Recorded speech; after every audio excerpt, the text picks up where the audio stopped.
Lord, this is your house, your home. And Holy Spirit, you are in this place. Thank you, Lord, for this wonderful people who have come here from their busy schedule, from their workplace, because each one of us are hungry for you. Lord, you have the words of wisdom, and you have plans, purposes, destinations for each one of us. And we have learned, O Lord, that as long as we are breathing, living in this world, we will face tribulations and trials and troubles of different kind. Unjust suffering, false accusation, pointing of fingers, discrimination, partiality. And this only causes hurts and wounds in us. Thank you for showing us through the life of Joseph, a 17-year-old boy whose journey began from his father's house, sold as a slave, to become the governor of Egypt. Terrible things that he went through. Lord, through his testimony and the things that he did is a golden truths or golden lessons that we can learn from him, how he turned every negative situation into prosperity and great success. The very same situation, if we had to face, many would have been destroyed. But how he changed that very situation in his favor and got promoted to a level that his lifetime labor would have never been able to take him there. So here we are, opening ourselves to you, humble before you, willing to learn from you the truths. So teach us, Almighty God, and not only teach us, make us understand these truths, that these truths will motivate us to apply it in our life and experience that victory. We thank you, we praise you, in the glorious name of Jesus. Amen. Praise the Lord. So those who are not there on Friday, we started a series of how turning your scars into stars. Or every one of us experience a prison. Joseph experienced a prison with walls, but you and I might not go into a prison built with walls, but surely we can go through we not only can, everyone has an experience of going through the prison of different emotions and failures and hurts and wounds that we have gone through. So we finished with the prison is a place of oppression. It is extremely harsh, it's extremely painful, full of sorrow, full of negativity, and how Joseph was experiencing there, but he would not allow that oppression to lead him into depression, but he was always focused on the Lord. The second thing we learned is a prison is a place of obscurity or darkness, or a place that you do not know what's going to happen next. It's a place of unknown. And yet Joseph in that prison is focused on his dream. So today what we are going to study is that a prison is a place of opportunity. The prison is a place of opportunity. Now somebody will say, how can a prison become a place of opportunity? It's a place where we are going to learn truths and experience things which a person will not be able to experience in a comfortable atmosphere. Let me tell you, today something beautiful happened before I could come, so you will understand. I was there in Dubai, and a person who used to be in drugs, fights, you name it, total gone case, when he met me maybe in 2009, okay, in Dubai, and he was given the CD. That CD changed him completely. That sower in the CD, he heard it for 3 years. So he could not go to the next track. It took him 3 years to finish that CD. And every day when he was traveling, he would listen to it over and over again. So his life changed from a normal place to become the manager, applying the truths. Okay? And his life became so beautiful, and he bumped into a college friend of his who happened to be a Hindu by birth. So he has been in tremendous crisis, deep down in the pit, with financial crisis, credit cards, loans, name it. In every area, life has been a failure. So he said, why don't you come and meet this brother? So when I began to speak to him about God, the first thing he said, it's very difficult for me to think about Jesus because I come with a Hindu background. So for me, suddenly it goes to, even though you are talking about Jesus, it goes there. I said, no problem.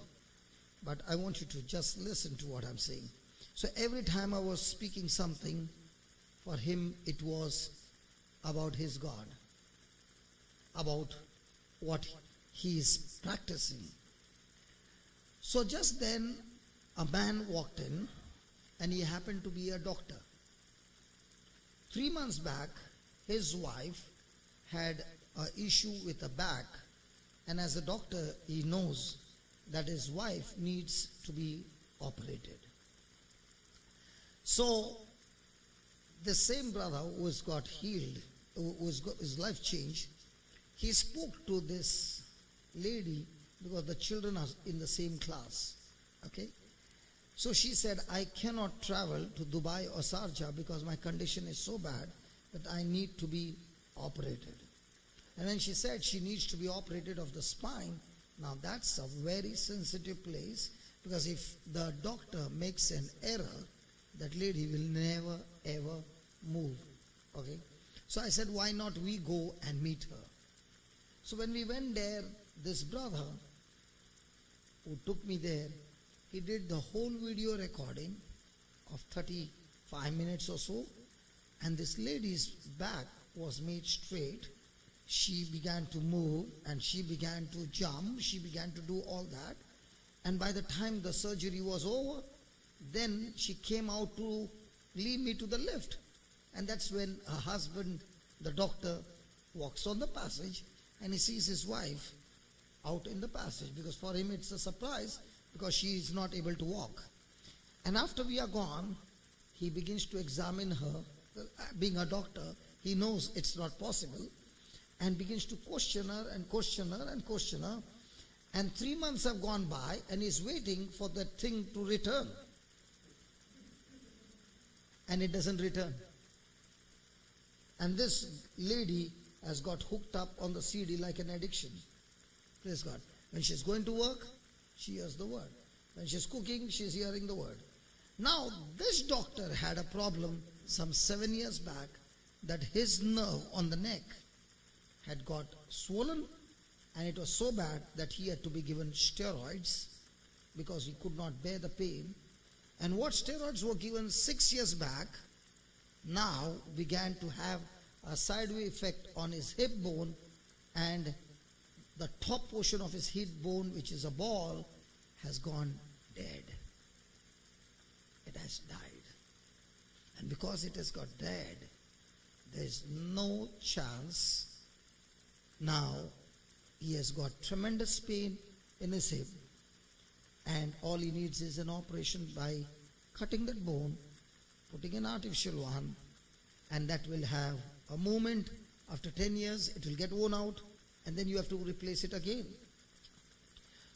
So when this doctor came and said that, I got excited when he said the bone is dead. And as you know, I love when people come with bone problem. Praise God. Hallelujah.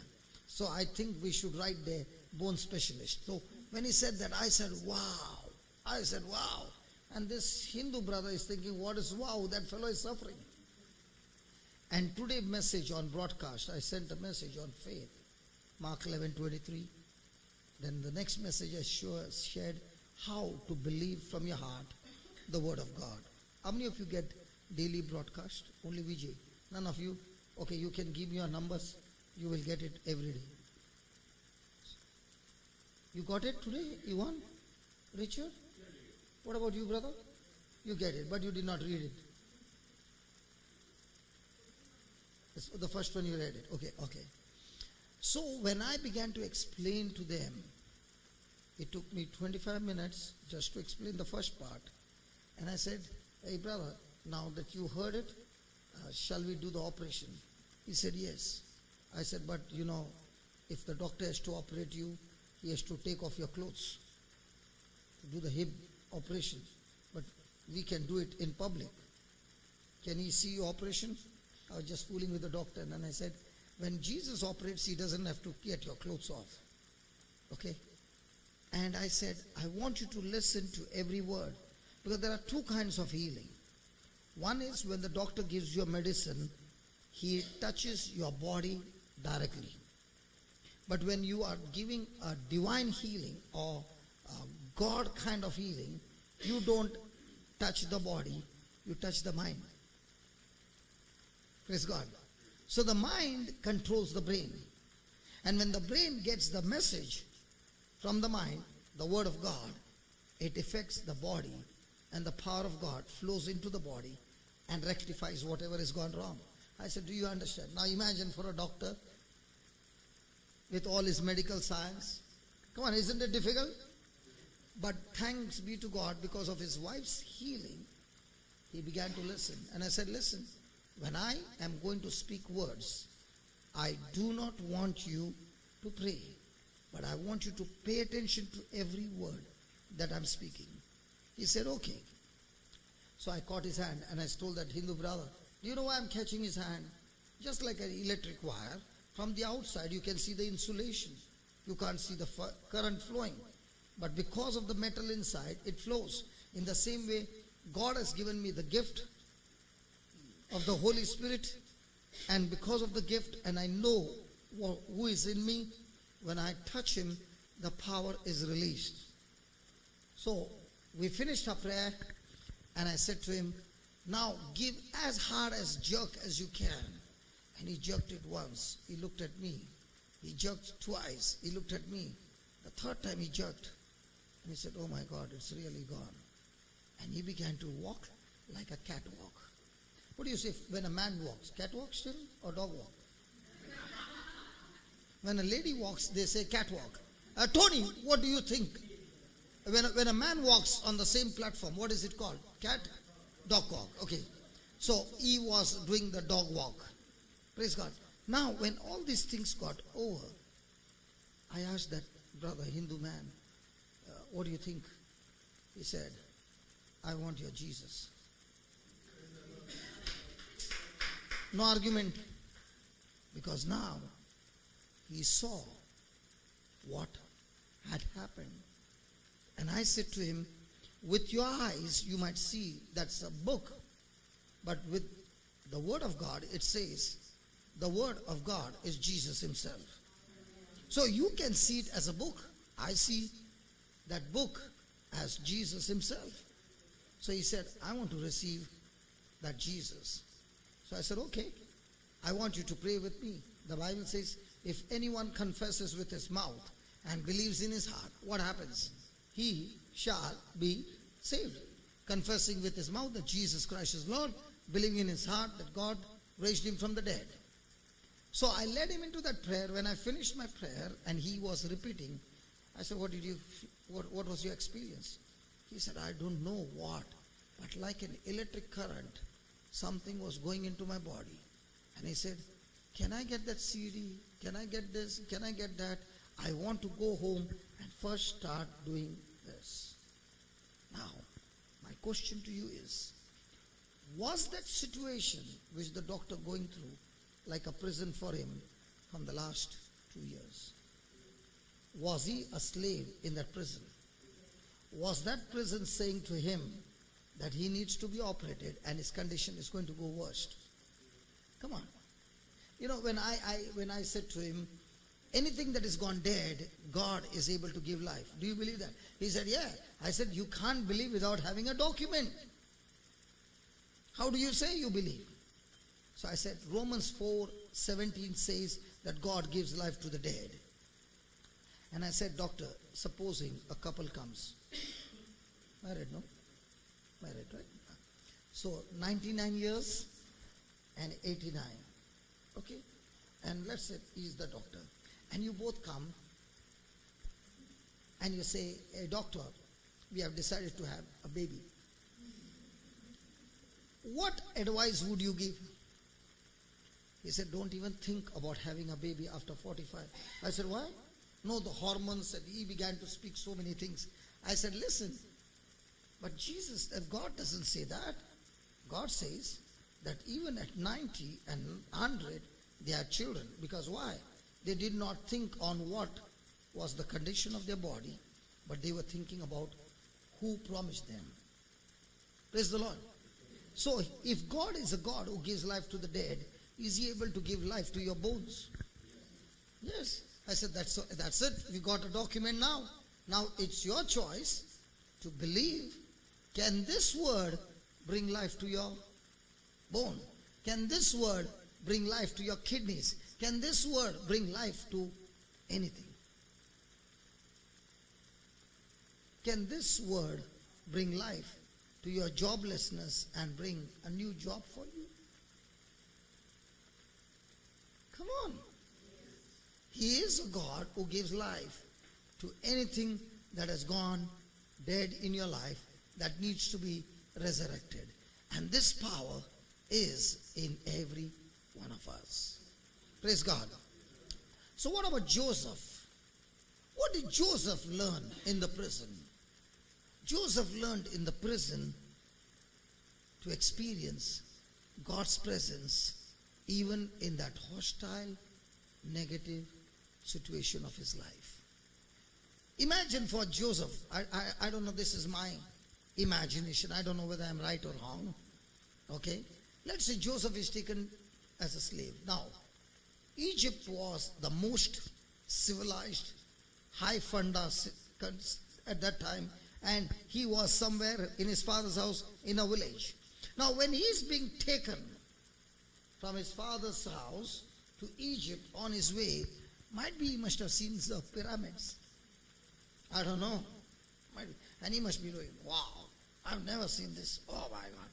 And then when he goes there and he's being sold in the slave market, what he must be thinking about his dream? Nothing at all. But do you find Joseph crying? No. Even though his situation is negative, he's saying, God, I don't understand why I've come here, but I do understand it is a part of your plan. Because if you give me the end result, then I believe that I'm all in work in progress before the end result can come. And that end result will come only if I can trust you. So because of the trust, what happened? Was God with Joseph? Hey, Genesis 39, verse number 2, please.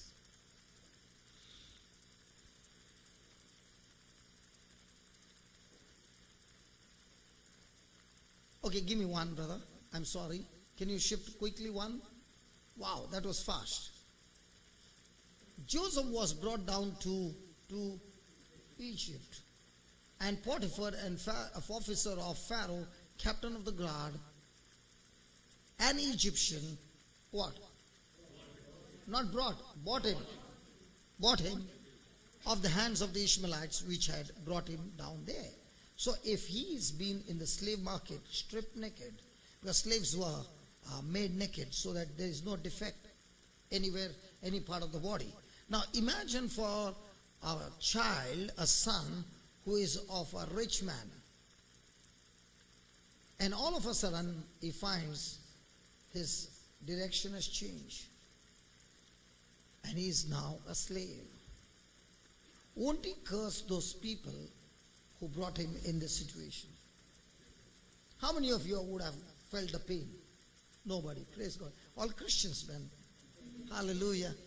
Tony, did you see all the Indians, how we are? No matter what we go, we never ever get hurt. We are not like you Nigerians. We never get hurt. Praise God. Hallelujah. Hallelujah. You see the Indian culture? Tony, are you seeing the Indian culture? Did you see anybody saying we would get hurt?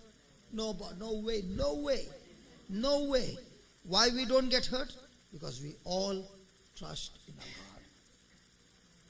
our God. Amen, yeah. Hallelujah. Hallelujah. But look at Joseph. I love that. Look at Joseph. Verse 2. Verse 2. The Lord was with Joseph and he was a prosperous man. For the Lord to be with somebody, the person should be in the Word of God. And the Word of God says when a person hates his brother, his sister, he is a murderer. So in other words, Joseph was quick to forgive those who led him into that situation. Hallelujah. Hallelujah. Listen, my friend, whoever you are in your life, there will be a time when a situation will come which will be such a terrible situation in your life, and that situation will come not to kill you but to change the direction of your life. It doesn't come again and again. These situations don't come again and again. Praise God. In the life of Moses, imagine he in the palace and those maids coming and giving him grapes. Little did he know the next day he would be on his run from the palace to the desert, because the next day a murder would take place from his hand. Write down with bold capital letters, please. Crisis occur at the curve of change. Crisis occur at the curve of change. What about David? Hey, what about David? His crisis came the day he entered the city with the head of Goliath, and Saul got jealous of him and he had to run for his life. Did David do anything wrong? Did Moses try to murder the man, or he tried to help his fellow brother? Come on. So we find this crisis was not meant to kill them, but this crisis was meant for the person to have a deeper, intimate relationship with God.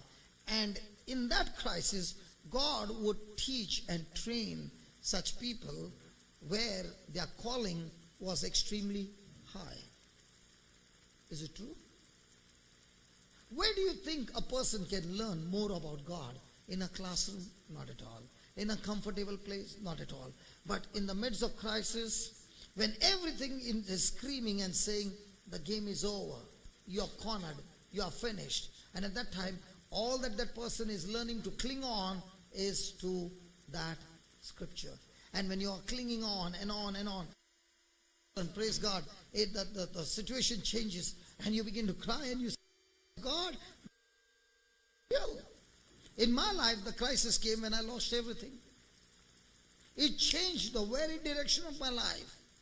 The person was running in the flesh, in the world, now was challenged to change and run with God. So if you have faced such kind of situations, praise God, congratulations. It's not going to come again and again, because it's only meant to change your direction, that from now on you will no longer seek the world, but you are going to seek the Lord, His kingdom, His righteousness, and everything else will follow you. Hallelujah. How many of you saw the bird yesterday? Did you see that bird? Now, after that bird did that, and the bird took the courage to come to eat, was that waves that changed the direction of that bird. That experience brought that bird into such a fear, and now that bird had to make a decision. Every bird goes through this, and that's why the Bible says the eagle stirs up the nest. On purpose, it stirs up the nest in such a way, it makes the nest so uncomfortable that the eaglets in the nest begin to scream. And that's the time the mama pushes the eaglet out of the nest. How many of you know how does the eagle choose its mate? Love marriage? Arrange, okay. Love marriage है? तेरा तो love ही रहेगा. Chance ही नहीं है. तू तो रुकने वाला में से नहीं है. Hallelujah. Hallelujah. Anybody like us, love marriage? Go and suppose no chance. Hallelujah. Tony? He's saying she's there. Do ask me afterwards. Okay. Let me tell you how the eagles choose their mate. The female eagle will pick up a stick, go up in the air, and all the males chasing her. And she will drop the stick. All the males will leave her and run after the stick to catch it on flight. The one who catches it comes and gives it to her. And she keeps on dropping it for hours together. How many of us, male, would want to do the same thing over and over again? And we men are always full of patience. Praise God. Hallelujah. And this goes on for us.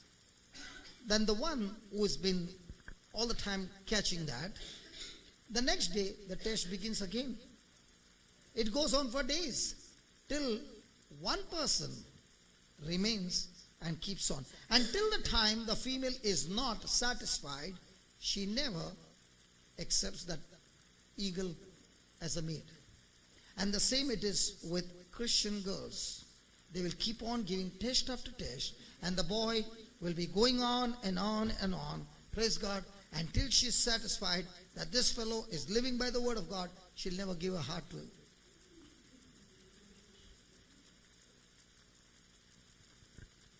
But some Christians will look at,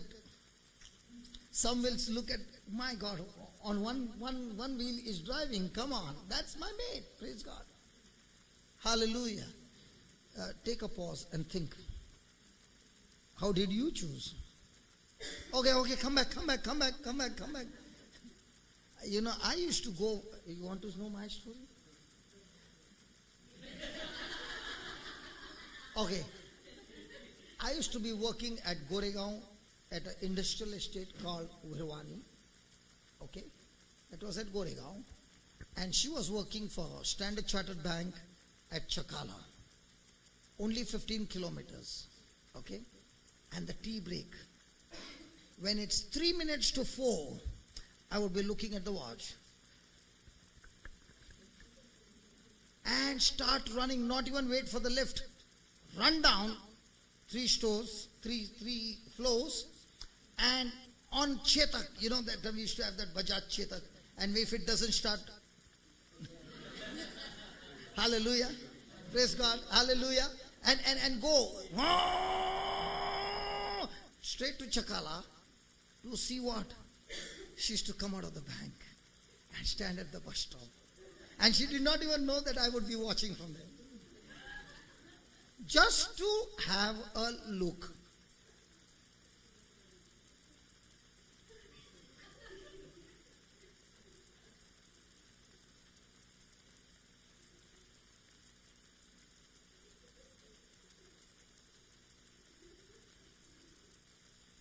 Don't break my heart. And this went on, and she did not even know. Praise God. Then don't ask what happened. But what I'm trying to say is, to get somebody, you start doing. And after getting married, then what happens to all the men? Then the fielding is closed. Okay, coming back to the eagle, okay. Now, once it finds that, it builds the nest, and on the day when the eaglet has grown, the eaglet wants to be comfortable. So what does the mother do? It pushes the eaglet out of the nest. And when the mother is pushing the eaglet out of the nest, the eaglet is praying, Father, I don't know what has happened to Mama. All this time she was very good. Today I think a demon came upon her. Father, in the name of Jesus, I rebuke that demon. Get out of my mama. She's trying to kill me, Lord. She's trying to kill me. Demon, get out in the name of Jesus. And the mama still pushes the eaglet down. And the eaglet is going on a free down, flapping the wings, and it can see death. But is the mother eagle absolutely confident that the father eagle is going to pick the eaglet before it hits the ground? Why? Because all that test was done before they could build a nest. And that's why all my precious sisters have already taken the test with their husband before they came and said, I do. Hallelujah. Hallelujah. And what was the eaglet's prayer? God, my father is so good. He came to save me. And mama has got a demon. Now father brings the eaglet back to the nest. What is the mother doing again? The same way. Why is the mother pushing? Because it wants the eaglet to die. Learn to fly. In the same way, the father eagle pushes us out of the comfortable nest. And what looks like crisis, it's not meant to be a crisis. It's meant to be a training period where God is teaching us to flap our wings and learn to fly like an eagle. Praise the Lord. Hallelujah. Hallelujah. So what was Joseph learning in the prison?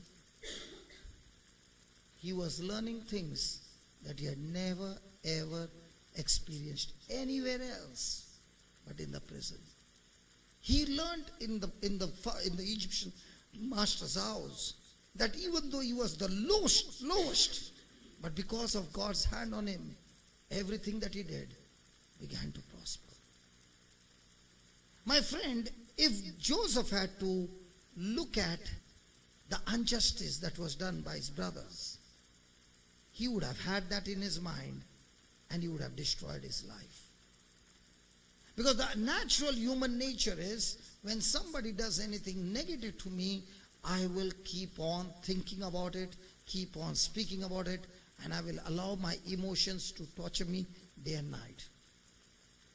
Let me show you what happens when somebody is going through unjust suffering, and because of that unjust suffering, you became bitter. You had hurts. You had negative attitudes. You wanted to take revenge. You wanted to give back. Praise God. Has ever anybody had that? Nobody. Praise God. Only Vijay? God bless you. Okay, just give me James chapter 3 and verse number 14.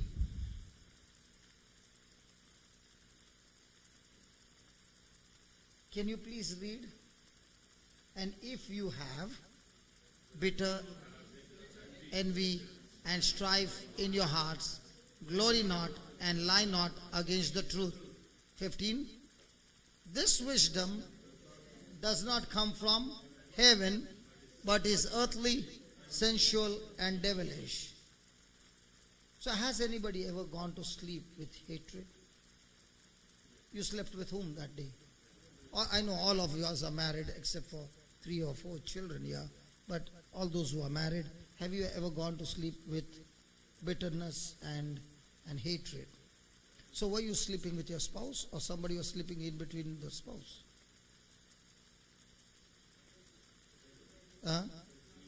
The devil. And if he is going to hug you the whole night and keep on kissing you and loving you, oh my God, when you get up the next morning, he has kissed you all over. And everywhere he has kissed you, there's pain.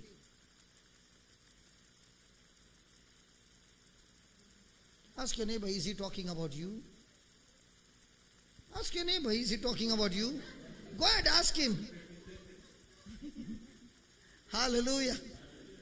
Now tell me, do these things, do we practice it? Do we practice it? So do people practice this in the church? And if a person is practicing this in the church, by the Spirit of God or by the devil?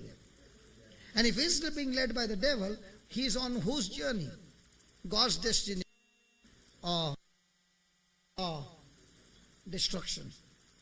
So, what was Joseph learning in the Egyptian master's house? That even though things went bad and it was not his mistake, and yet these things went, he had a choice. Look at the next line, what he says. Don't you just give us the next line? For where there is envy and strife, there is what? Confusion and what? So what's the devil going to do? He's going to use you not only to destroy yourself, but now you'll go around destroying others as well. Hallelujah. But look at the 17th verse, what he says. But the wisdom that is from above is first of all pure. It's full of peace. It's full of gentleness. It's easy to be entreated. It's full of forgiveness. You see, full of love. It's full of good fruits. There's no partiality and there's no hypocrisy. And if this is what is there, now that crisis which has come against you will no longer be a crisis. It will be a place of great blessing. And that's what happened to Moses. That's what happened to David. That's what happened to Joseph. That's what happened to Jesus. That's what happened to Peter, James, John, Paul. They went through terrible situations and they went through real physical torture. But that physical torture had no power over them because they would not allow what's outside to have authority to captivate them. Because on the inside was mercy. On the inside was good fruit. On the inside was peace. On the inside was gentleness. On the inside was love. And when inside is love, now the person can say, the one who is in me is greater, is coming against me in the world. Praise God. Hallelujah. Hallelujah. So what did Joseph learn in the prison? He learned God's presence. He learned that even though I have been planted as a slave, God's glory and God's grace and God's help and God's strength can provide me everything and turn me from a slave to a manager. So God has a provision in every battle of our life. He learned God's purpose. God's purpose for me is not to stay as a slave, but God's purpose for me is to go higher. And the key that will take me from a slave to a higher position is my own heart of being a servant by choice. Let me ask you a question. When Jesus came to this planet Earth, did he come to be a servant or did he come to be served? To a servant. Which one do we like? So as long as your attitude is of to be served, do you think anything in the kingdom of God will work for you? Because the champion says, I never came to be served. I came to serve. Now let me ask you a question. Whoever you are, wherever you are you going to serve somebody or the other? Come on. 100%. And if you're going to be serving somebody, is it going to be by force or by choice? That's your choice. No, that's each one's choice. I can serve. One thing is sure, as long as I'm living on this planet Earth, I have to serve somebody.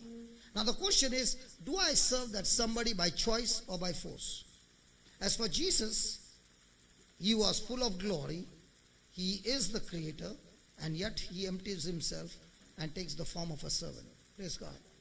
Hallelujah. Hallelujah. Now, whoever you are, in whichever situation you are in, you will find that your promotion in life came through somebody whom you served before. Are you working? Now, you are working in a company and you did excellent service. Excellent. Your manager saw it. Is he going to give you promotion? So my promotion in life is always going to come through someone whom I serve.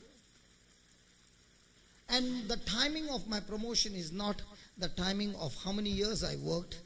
It's the quality of service that I provided. If you got these three truths right, your life is full of promotions. If God has assigned me this job, I'm coming here with whatever job He has given me to be a servant, to give you the best quality that God has given me, to provide it to you. And in exchange, I demand nothing from you. Is that clear? And if I'm giving you good quality that's solving your problem, will you come for more? And the more and more your life is changing, and the more and more I'm able to serve you, what happens to me? My promotion will surely come from the Lord. So do I work hard for my promotion, or do I work hard to be a servant? So a servant takes order or gives order? Which one do we like? A servant makes others comfortable, or the servant looks how can he be comfortable? So what are you looking at? And as long as that's your attitude, you are in a mess. Which one is comfortable? You sitting for 3 hours and I standing here for 3 hours. Can't I also sit on a chair and preach for 3 to 4 hours?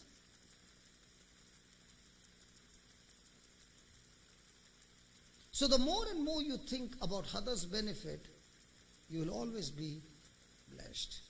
So what was Joseph doing? He was in the prison where he cannot come out. He is in a prison where everything is extremely negative. The atmosphere is negative. He is a prisoner now.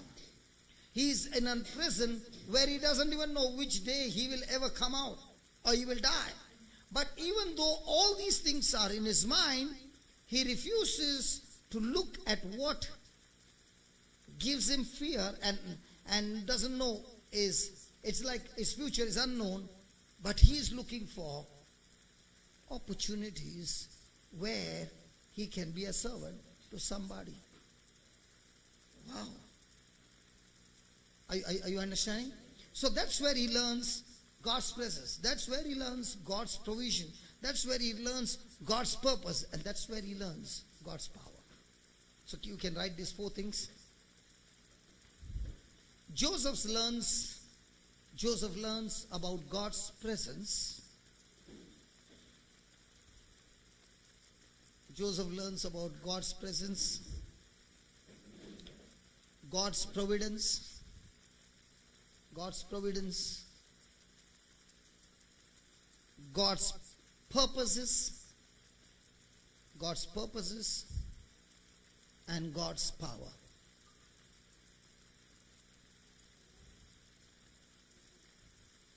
Hallelujah.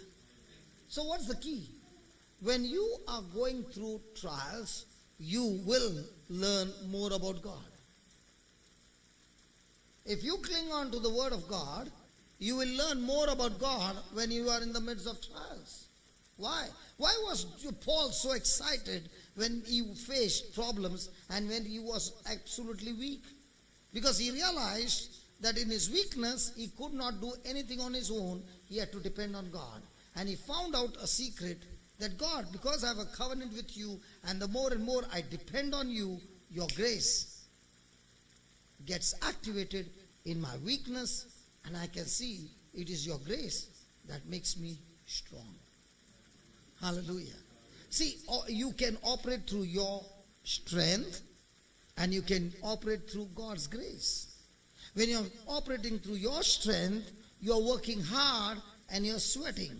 When you're operating with God's grace, you're working hard but not sweating. And when you're working hard and sweating, there's no guarantee of success. But when you're working hard under God's grace, success is guaranteed. Hallelujah. Hallelujah. Let's take some examples to understand. What if Daniel was not put in the lion's den? Would he ever know God's power? And those lions were not fed, they were hungry. So as far as the hungry lion, Daniel should be their food. But even though he looks at the lions right in front of him, is he focused on the lions or is he still focused on God? Where would we be focused on? So what does that mean? My focus decides my future. If my focus is on the things which are contradicting to God's word, I, with my own choice, have activated destruction in my life. But when Daniel was focused on God and he was worshiping God, what happened? The lion's mouth were shut. Hallelujah. So do we have everyday focusing? Now for example, Brother Tony is there. He has got a camera. Now on that camera, there's a wide angle and there is extremely micro focus. If he puts the wide angle, he can get from this angle to there. Everything. But if he's going to focus, bring it more and more closer, he can even focus my one eye if the lens is strong. So in my life, in your life, every day, the challenge is what? The challenge is not wide angle focusing, because your eyes are always trained to focus on a wide angle. It takes information all the time. But when the person is focused on God, it doesn't come on the screen. On the screen is only what he wants to focus. Praise God. So what did he focus? On God. Hallelujah. Did he learn to focus on God? Yeah. Did it come by default? No. Did it take practice? Yes. Did he have to learn it? So he had to unlearn the wide angle and learn the micro focus. What about us? Will we have to learn? Or is it that, brother, you lay your hands on me and let it get downloaded? Hallelujah. How many of us like downloading? Yes, we all like downloading. But spiritual things don't get downloaded. They have to be learned. Touch your neighbor and tell your neighbor, it has to be learned. Okay, what about the three Hebrews? Shadrach, Meshach, and Abednego. When the king said, I want you to bow down to my idol. What did they decide? Were they scared of death? They said, you can kill us anyway. We are not scared of death. You know what's our problem? We are scared of many things. And because we are scared of many things, our focus keeps wavering. God. Ooh! Hallelujah. Look at Tony, my brother. He has put the camera there and is not even close to the camera. Why? Because he's fixed. What about our cameras?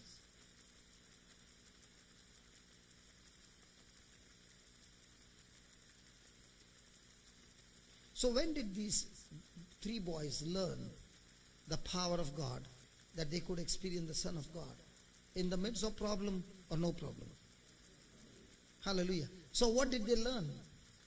They learned that God was able to deliver them from a certain death. And how did they learn? By going through the process where they had to put their trust in God. Did they learn it as a theory? Praise God. Hallelujah. But what if they were not put in the furnace? Would they ever learn the power of deliverance? Would John learn in your native place, who had all the problems of digestion? if he had not to go through that problem? So when he heard the teaching and he put it into practice, now what is he saying? Oh my God, this word works. And he's going around telling everybody. Hallelujah. What about Mary and Martha? Would they ever learn that Jesus is the resurrection and the life? No. Till they found their brother actually dead and Jesus coming 3 days late. And what looked like 3 days late was actually the glory of God. So if you are praying and you're feeling, God, you're not showing up and it's getting late and late, the Lord is saying, no, it's not getting late. I'm preparing for a greater glory. Hallelujah. Hallelujah. What about the multitudes when Jesus was preaching? Thank God we are not like Jesus preachers. When Jesus preached, he did not stop for 3 days, 3 nights. And only on the third day he realized that these people are hungry. But look at Brother Vijay. Look at Brother Vijay, how compassionate he is. He said, brother, please see that you stop by 11 o'clock. No, he's not there. Some of you are looking behind. Hey, he's not there. He said, stop by 9:15 and then start praying for my brothers and sisters and tell them dinner is there. Hallelujah. How wonderful man of God. Hallelujah. Thank you, Jesus. So, how did they learn that Jesus has the capacity to multiply the loaves and the fishes? How many of you want to experience multiplication of loaves and fishes? How many of you want to experience the multiplication of food? You don't want to experience the multiplication of food? Hello? Don't ever pray that, Lord, I want to experience that. You know, to do that, you have to be in extreme zero. Then only you will experience. You experience that. Praise God. But see, when you will experience, these people experience because there is no food around. And if you are saying, God, I want to experience, then God will say, okay, I can give you that. I'll take all the resources, empty you, and then I will show you. How many of you want that now? Lord, get behind me, Satan, in the name of Jesus. Hallelujah. Oh, what about the woman with the issue of blood? How did she experience that there is power in the garment? If she had not to be sick, would she experience that? And what did she find after all that? She found that healing from Jesus is absolutely free. Because she paid money to the physician and did not get healed. She also understood that Jesus, when he heals, there's no suffering. What did the doctor learn today when he got his hip bone fixed up? He found that when Jesus operates, he doesn't even need to take off the clothes. He heals without stitch marks. And the best part, no money paid, free. Hallelujah. Thank you, Jesus. So in all these things, what did these great people learn?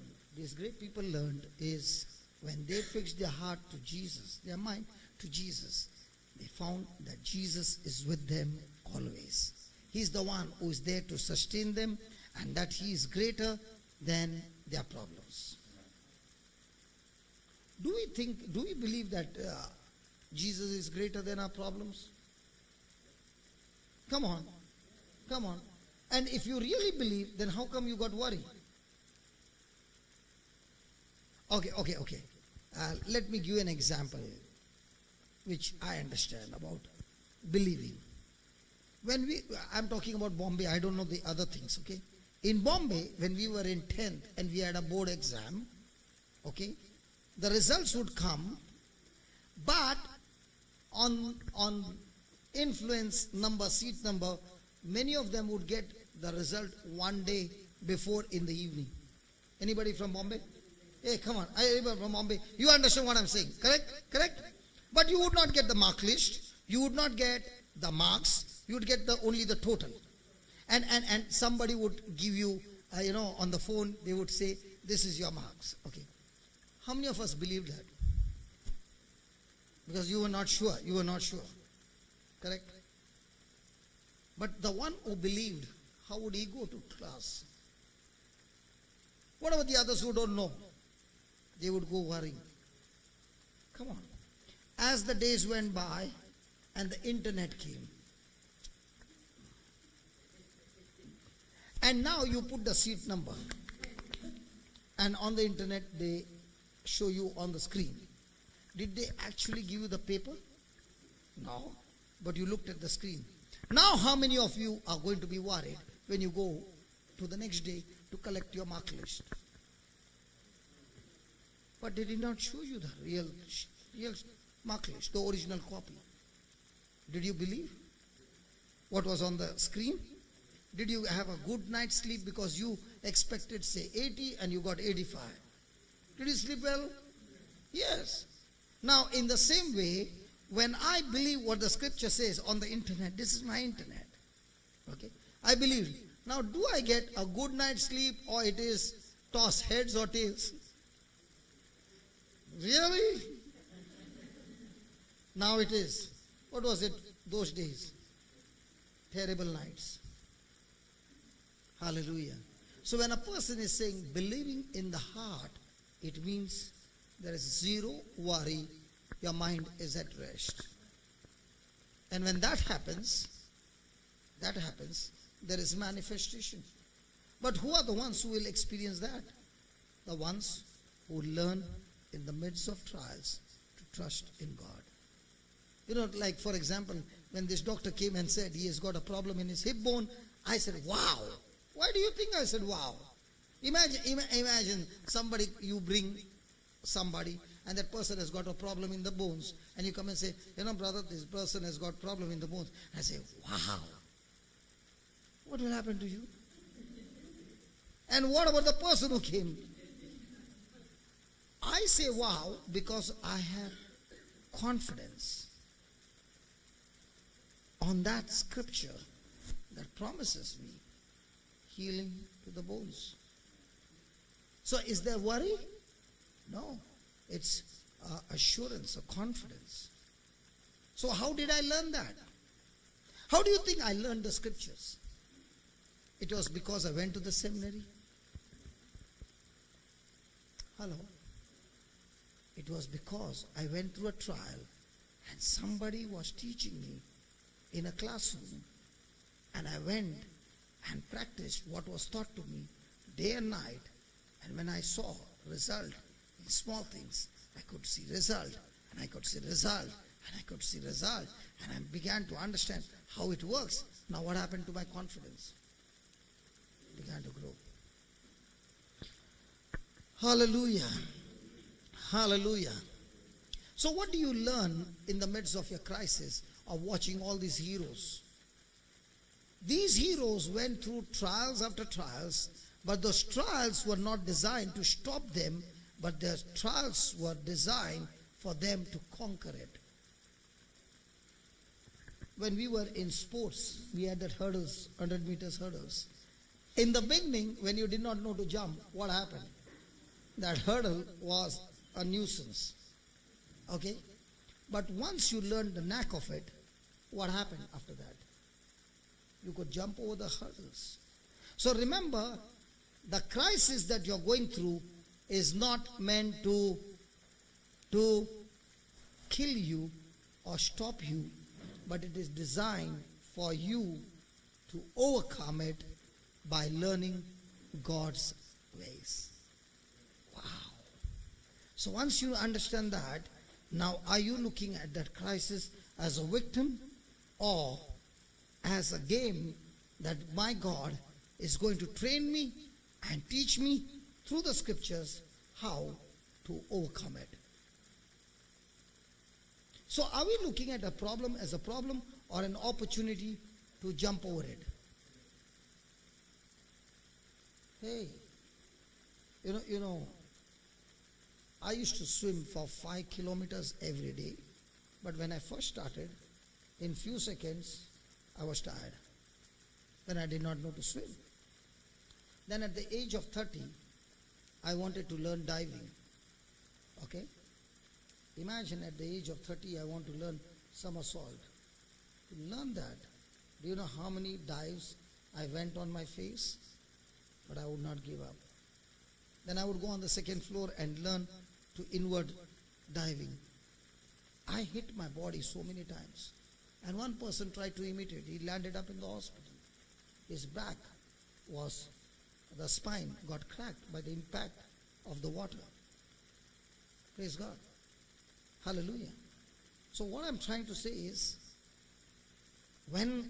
till I learn the knack of it, I'm going to hit myself. But the day you learn it right, and now when you come and you dive, it's so beautiful. Then when you come on the springboard, okay, you come and you jump. Does the springboard go down? The level to which it goes down, that much high, it pushes you up. If the timing is not right, it will break your leg. If the position is not right, you might miss your balance, and instead of diving into the water, you might be thrown on the other side and you might land on the board. The same it is with us. Those crises are nothing but your springboards. And when you are focused on the Word of God, that springboard looks like it's going to take you down. But when you are on that springboard, right, learning God's ways, praise God, that same crisis will be a platform that will take you from that level to the next level. Hallelujah. So please understand, trials and crises are not designed to destroy you or to stop you, but they are designed to strengthen you, master it, and move to the next level of promotion. And where are you going to learn that? You are not going to learn from the source of the world. You're going to learn it from the source of the Bible. You know what was the problem with the Adam and Eve? God had given them everything, and God had given them instructions which were from Him, the source. The moment they got new knowledge, new source, a new information, which was not from the source called the Bible, but they got it from some other source, that knowledge and that information that they got from some other source caused problem in their life. So in our life, every day, especially when you are in the prison, the world is bombarding you with information and knowledge. And if you are all the time eating those knowledge from the world which is contradicting to God's word, your action is going to move in that direction, and the result is that prison will kill you. But in the midst of that prison atmosphere, if you are all the time trying to get the knowledge from the Word of God, the Word of God, the Word of God, the Word of God, what will that prison do? That prison will not able to contain you, because the Lord is going to teach you not only how to come out of that prison, but instruction, learning, techniques, and all that, so that when you come out of that prison, you can go around teaching everybody how to come out of their problems. So a prison is an opportunity for you to grow stronger, better, best, and learn the techniques from the kingdom of God. Hallelujah. Hallelujah. Because in the midst of trial, you got to understand, with this word, God's hand is all you always. Hallelujah. Hallelujah. Let me give you an example. Paul was on his way to Damascus to persecute the church, right? On his way, he encountered Jesus. Did he know Jesus? No. Had he ever met him? No. He only heard about Jesus, and he thought he is against the Jewish custom, the law. So when he encountered Jesus, what was the first thing that he asked? Who are you, Lord? And he said, I'm Jesus of Nazareth. Now, we all know that Jesus of Nazareth is the Messiah. He is the Savior. He is the healer. He is the deliverer. Do you know that? Yeah. So what's your next question? In the midst of a crisis, or in the midst of a trial, am I asking, why me, Lord? Why me? Or am I asking like Paul, now that I know that you're the Messiah, what do you want me to do for you? Hey. when we come to God, are we asking Him, Lord, with what you did for me on the cross, now I understand and it's my inheritance. Now tell me, Lord, with this inheritance, what am I supposed to do? Or God, what can you do for me? Nobody wants to talk. Let's forget it. Are you understand what I'm saying? See, the problem with us is, the first thing is, when a person is going through some unjust suffering, the first thing comes, why me, Lord? Why didn't you take the neighbor? That fellow doesn't come to church and is prospering. And I've been coming to church and I go for the morning mass and evening mass as well. I'm doing double duty. And that fellow, he comes only for Easter and Christmas. And look at him, cars after cars. Take him, Lord. Hallelujah. Why me? Why? Hallelujah. Hallelujah. And what's the next question?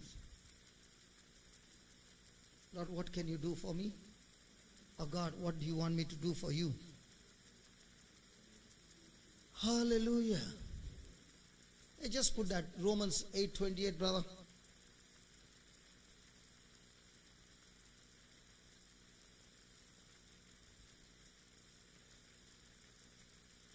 Brother Tony, please do it fast. Okay. And we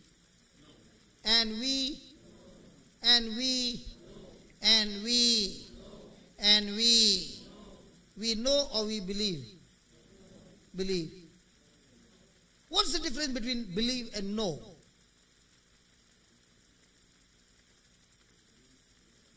And what about believe?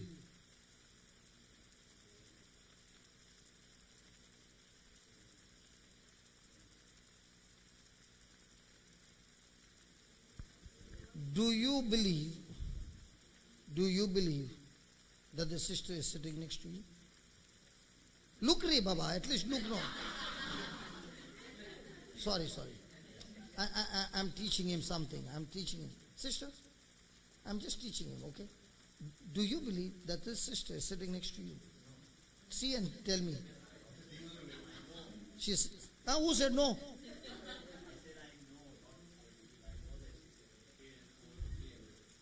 Okay. Now, do you believe that she's sitting or you know she's sitting? I know she's sitting, but do you know that she's sitting or you are believing that she's sitting? Why not believing?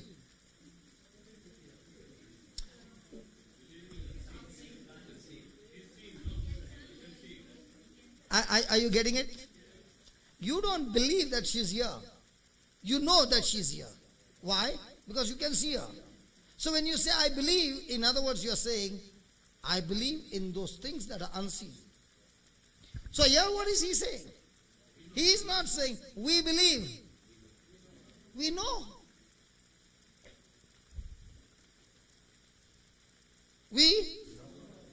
That means, I can see. See with which eyes? Spiritual eyes. I'm no longer believing. I know.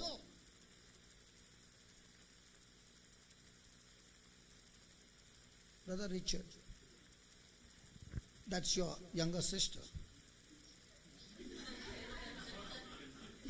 No, I'm just asking you. I don't know. Is that your younger sister or elder sister? What's that meaning, better half? You got half and she got half? I asked a complicated person, man. Okay, Tony, Tony, brother Tony. This brother Melroy's brother. Okay. Is that your sister, brother? Who is she? My wife. Okay. So I go to this brother and I say, that brother sister, and he also comes and says, your sister, what will you say? We both are saying, that's your sister, what will you say? He's wondering, my God. Hey, come on, brother, we are not putting pressure on you. Please understand the question correctly. Okay? I don't know. So I said, that's his sister. He believed. So he comes and tells you, your sister said this, what will you say? But 10 people come and say, your sister. Will you change your mind? Might be she's my sister.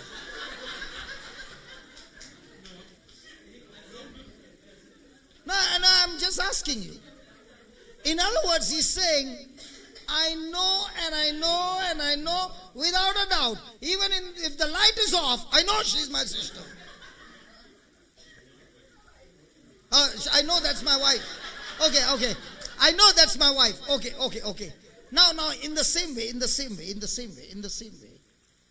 when you're going through the crisis, do you have that same knowing that my God, whom I love, and He has a purpose in my life, He works all things together? If you know, then that trial, you are all excited because at the end of the trial, it's going to turn for my good. If you know. And if 20 people come and tell you, fuss, you are saying, I know. Though I don't need to believe, I know that my God is on my side. And when my God is on my side, who can be against me? I know. And because I don't know, when people tell me and when the devil tells me, now I am worried.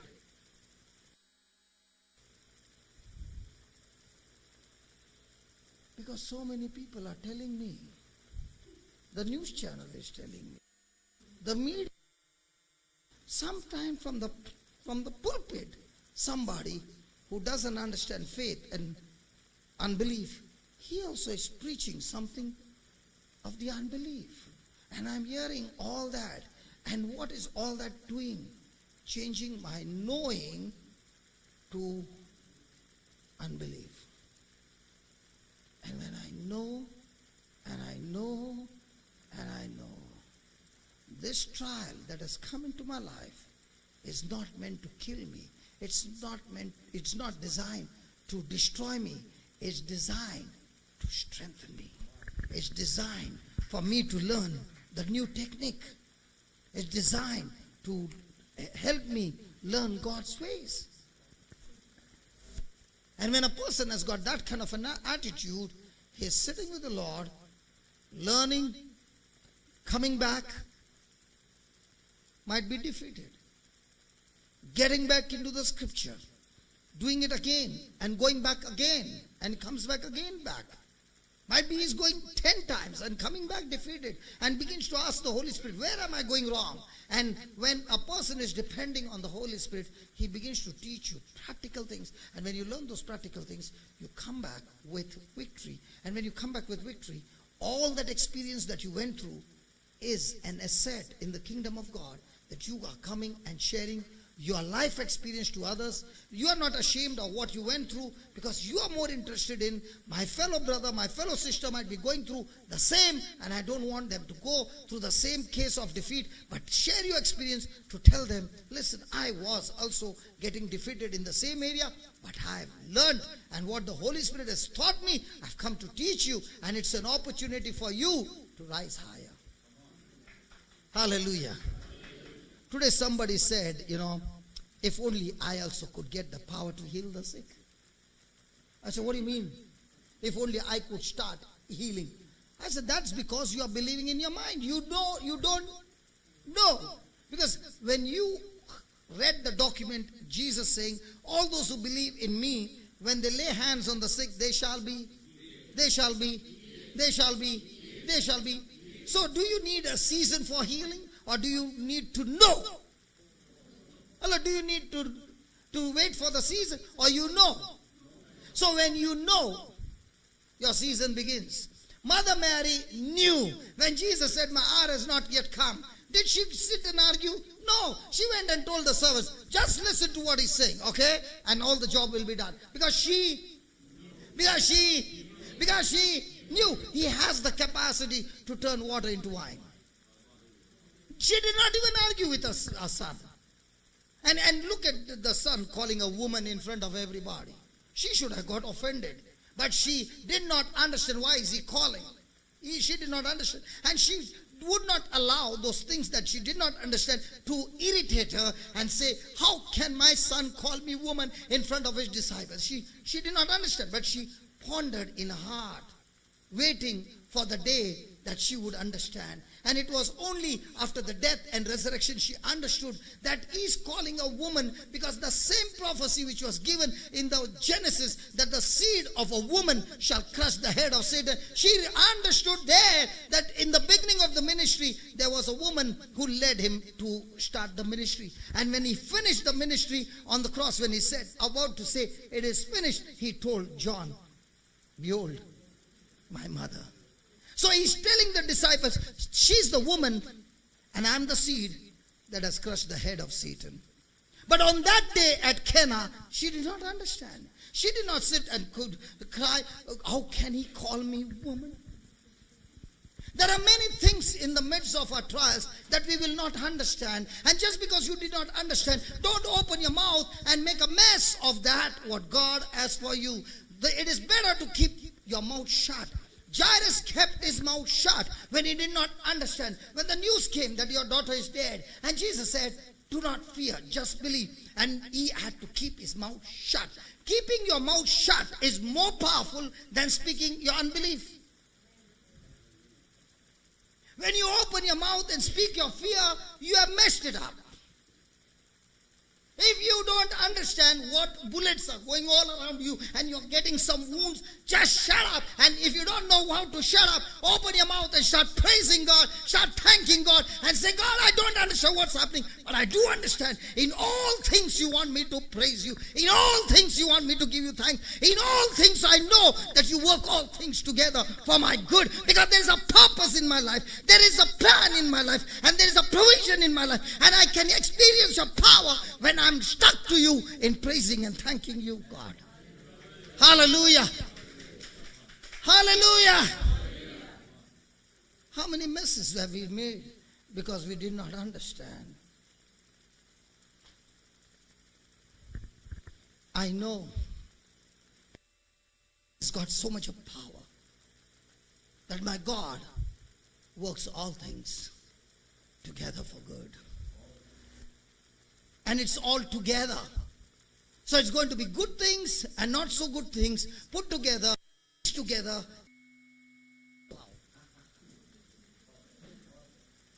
Because the vada pav has got garlic, it has got chili, it has got hot oil, it has got fire, it has got all things. And when it is cooked together, and then when you taste, you say, kya vada pav hai yaar.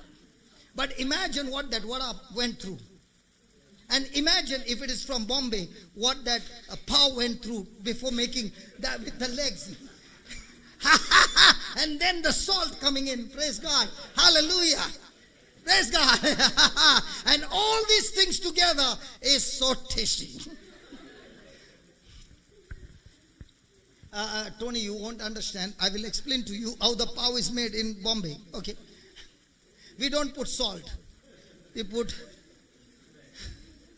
And it is not molded with hands. It is molded with legs.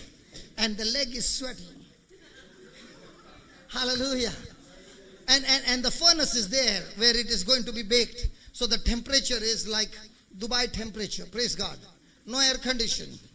So now you know why Bombay vada pav is a special vada pav. Nowhere in the world you get that taste of vada pav. Hallelujah. Sister Judy, it's okay, it's okay. Don't go and eat it. Don't worry. Hallelujah. And today what I brought for you is vada pav. Today I brought for my brother Tony, and I said it's very tasty, but it is in Dubai, air conditioned. Hallelujah.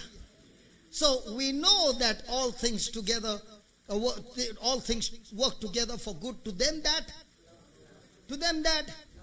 It doesn't work for everybody, but only to those that love God. And who are the ones who love God? The ones who keep His word. The ones who keep His word.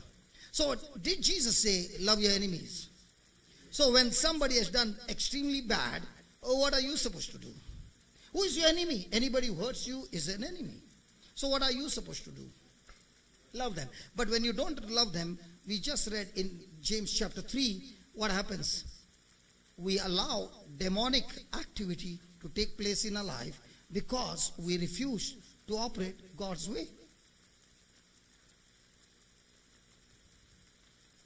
Now let me tell you, somebody might say, but is it easy? Okay, imagine you finished your graduation, you got that certificate, and you went for an interview. And then you got a job, and they gave you a salary, and you were fresh. Did you have any experience? And the first day you came, and you had all the education that you wanted, and what they asked you is nothing what you studied. What happened to you? You felt like I might faint. Right? Come on, did that happen? Then why didn't you quit the job? First of all, I understand you left India and came to Dubai because you love the sand. Praise God. I understand that. But after loving the sand, why did you still stay on the job? And the boss was screaming and yelling. Why did you stay? Are you working, Baba? Yes. And are you working under pressure there? Yes. Why don't you quit the job?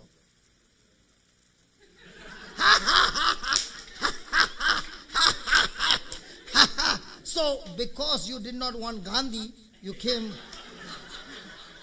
for Dhiram. Okay. So the Dhirams are motivating you to get up in the morning, come back from work, again go. And what if the company says Friday you have to come? You have to go. Because if you don't go, the Dhirams will not come. So the Dhiram motivated you. What motivates you here? The love of God motivates you to go on and on and on and on. And once you get the taste of that love, and where do you get the taste of that love? In the midst of your prison experience. Will everybody get? No. Only those who. So when I say, Jesus, I love you, that means I love God. Huh? Who are the ones? See. Now Valentine's Day is coming. What was there to laugh, man? Valentine's Day is coming, and the husband comes with the rose. The wife brought from him, I love you. So it's all more on emotion. You brought a gift for me, I love you. You did. But when it comes to Jesus and you say, Jesus, I love you. You know what's his first line? What he'll say? Show me the proof. When you come to Jesus and say, Jesus, I love you. I love your blue eyes, Jesus, your golden hair. I just can feel you. Ooh, Jesus, I can feel your beard, Lord. Your arms, Jesus. Take me in your arms, Jesus. Oh, so nice. Ooh. And you know what Jesus said?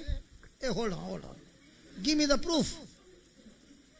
Because he said, if you say you love me, then you will keep my word. So don't come and tell me you saw my eyes and you saw my hair and all those things. I'm not interested in that.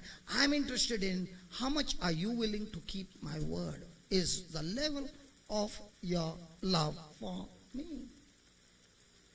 And keeping the word is not in that area which is easy for you. Keeping the word where you are challenged to imitate me and follow me and carry your cross and deny yourself.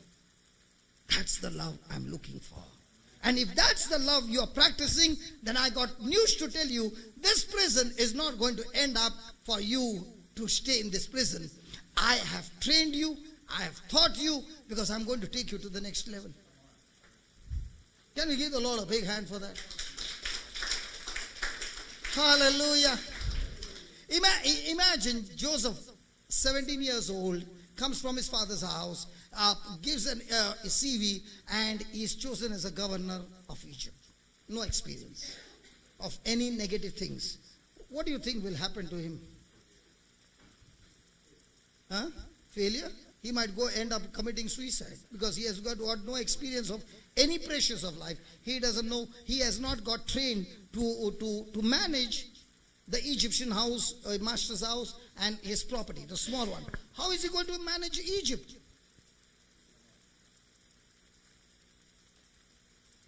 Why do you think he was put in Egyptian master's house? Because he was a top official in the palace. Can you believe, even before going to the palace, Joseph had training what was happening in the palace when he started as a slave and became a manager. If the Egyptian master saw that the blessings were on Joseph and the hand of God was on Joseph in everything he did, and if the Egyptian master had a problem in the palace, where do you think he's going for counseling? Joseph. So what is Joseph learning? The things of the palace. When he's on that level. Why? Because when he's learning on that level, when the right season comes, he's well equipped to take the season and produce the result. Hallelujah. That's why in everyday life, there is lots of learning and there's lots of unlearning. Unlearning of all those things that we learned in the world. Learning new things, and every day more things of the kingdom of God. Hallelujah.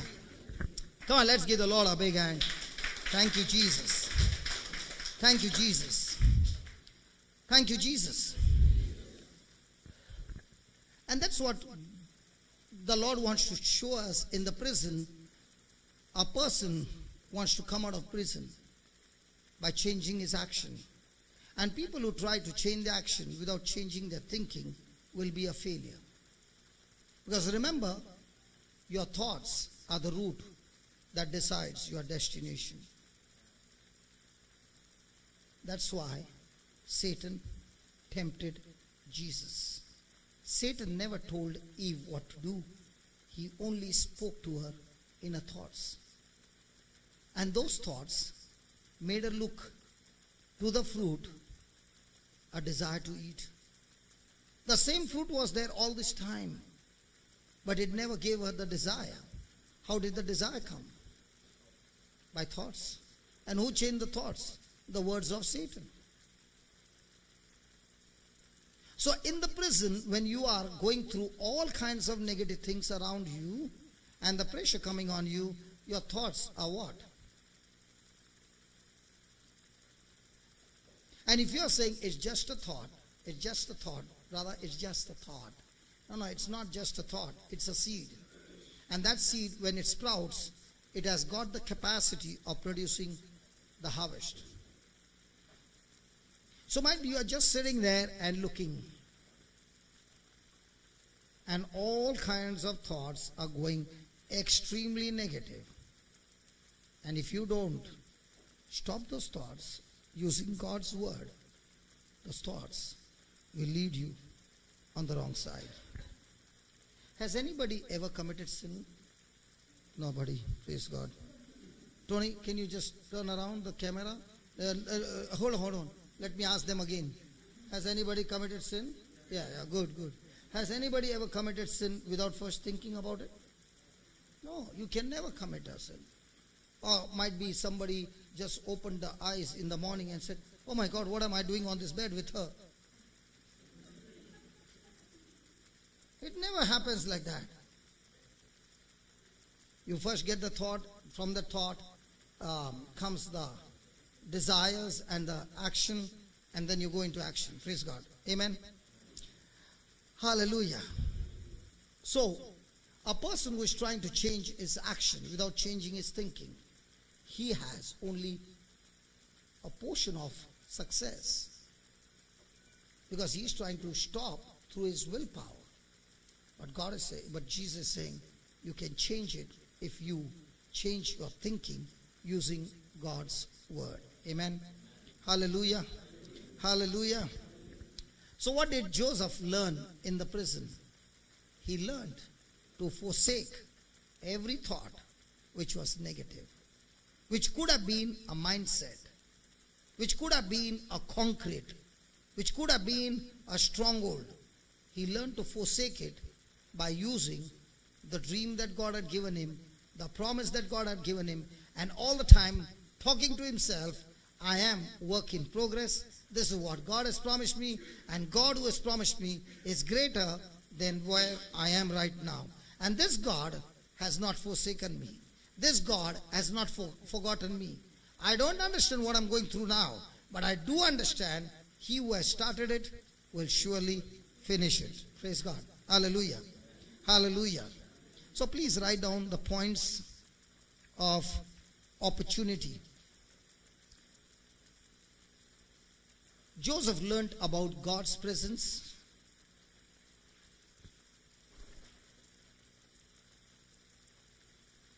God's providence.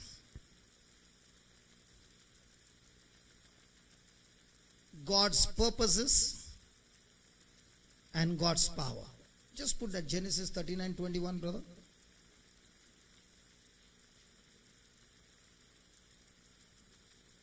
God's presence, God's providence, God's purposes and God's power. Look at the 39:21.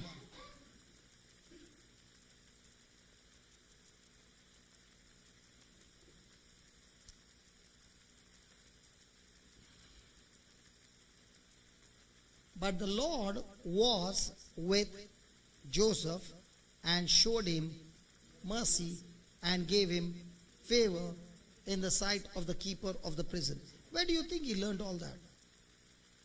Was it in the prison? Come on. If he was not in the prison, would he ever experience God's favor? So what is favor? Write down. Favor is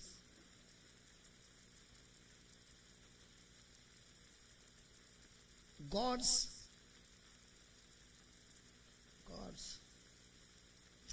what do you say?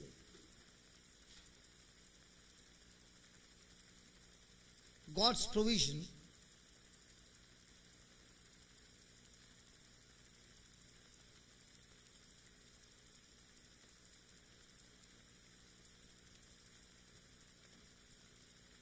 this favor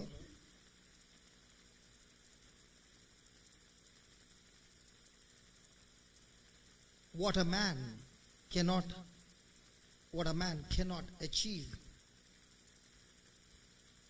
in his lifetime, God's favor can manifest in a single day. God's favor can manifest in a single day. Praise God. Because he was a prisoner. Right? But when he got up and he was brought before the king, did it take the whole day or just a few hours?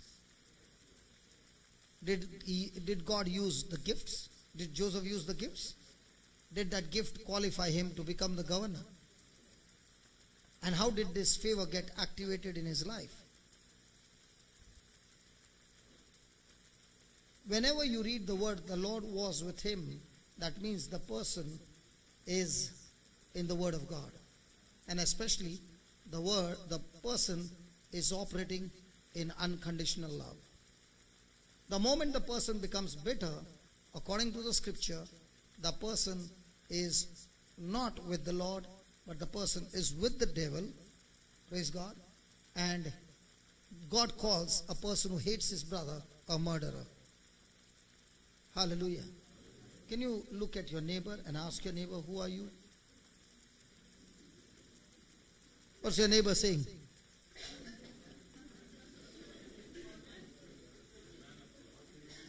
Really?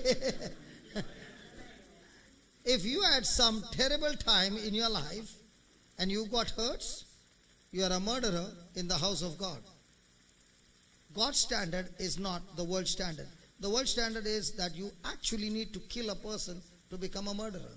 Where in God's word, in God's standard, when a person hates somebody, he is a murderer. And as long as you are a murderer, God cannot be with you. What's the way out? The way out is to be quick to forgive. So when you are forgiving somebody, you are not doing any favor to him. You are doing favor to yourself. Because unforgiveness qualifies a person to go to hell. A person will say, just unforgiveness? Yes, because Jesus said, if you don't forgive your brother or somebody, then Father God cannot forgive you. And if you don't receive forgiveness, then that sin has legal rights to take you to hell. Some people will say, I am ready to die, but I am not forgive. Okay, you think you have done some favor to, you are doing some favor? You are actually causing your own destruction. Let him come here and tell him sorry, then I will forgive. Oh yeah? Don't forgive. Anybody who had unforgiveness for even a single night, do you get good sleep at night? Because who is kissing you? With whom are you spending the night? How many night vigils did you have? How many night vigils did you have? With Satan. Is it opening the truth? So can a prison is a design where the devil has planned to destroy you. But is God going to use that same prison to qualify you, to strengthen you, and to teach you? And that's what we said. But the Lord was with Joseph and showed him mercy. God began to teach him, showed him, and gave him favor. Hallelujah. Thank you, Jesus. So the next time you are in the prison, are you excited that God is going to show you, teach you, strengthen you, and show you his provisions? Praise God. Hallelujah. So can we pray for this brother, that he gets into big prisons? Yeah. Huh? Not a physical prison, but a trial. Praise God. Hey, can I pray? You know what? He's saying, of course, because he has seen bigger prisons, how God trained him. Because I remember, one day we had a system over here after the preaching, call your friend. Anyway, and we'll pray on the phone. And people were getting healed on that day. And he calls up his wife and says, brother, please pray for my wife, she's sick. Doesn't tell me all that. And thank God he did not tell all that. And I make a prayer and everything, and praise God. After 2 months, the wife says, anybody to share testimony? She says, yeah, me. And she comes out walking and she says, you know what? I was in the hospital, I had a paralytic stroke, my kidneys had failed, and I had this and that, and you prayed on the phone, and I got healed. I said, is that what happened? And this man did not tell us anything. And this man did not tell us anything because he began to believe that God, life and death is in the power of the tongue. I don't need to tell him that those things that my wife is going through. I only want to agree to what he prayed for. Huh?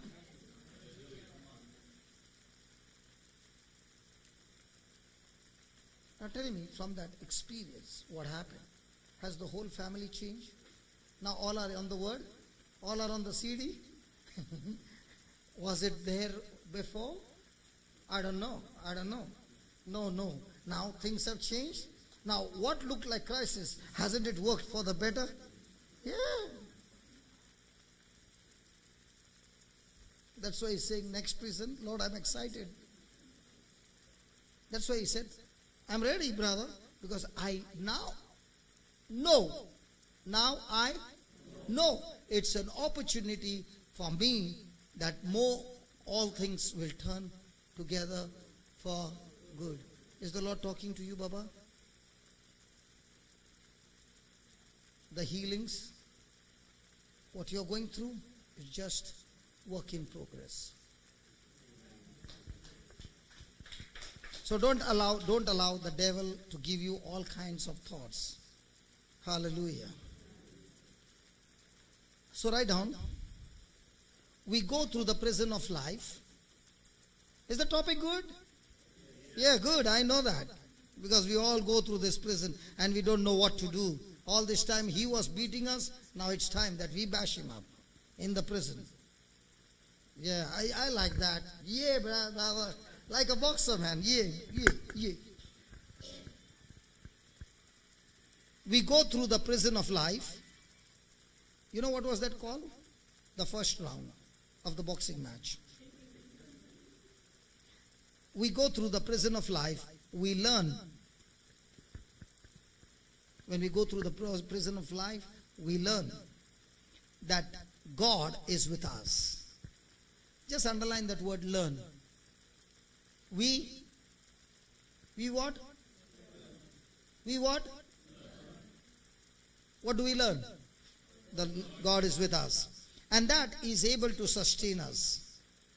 And that is able to sustain us. That He is greater than our problems. Wow. That He is greater than our problems. And that He does have a plan. He does have a plan.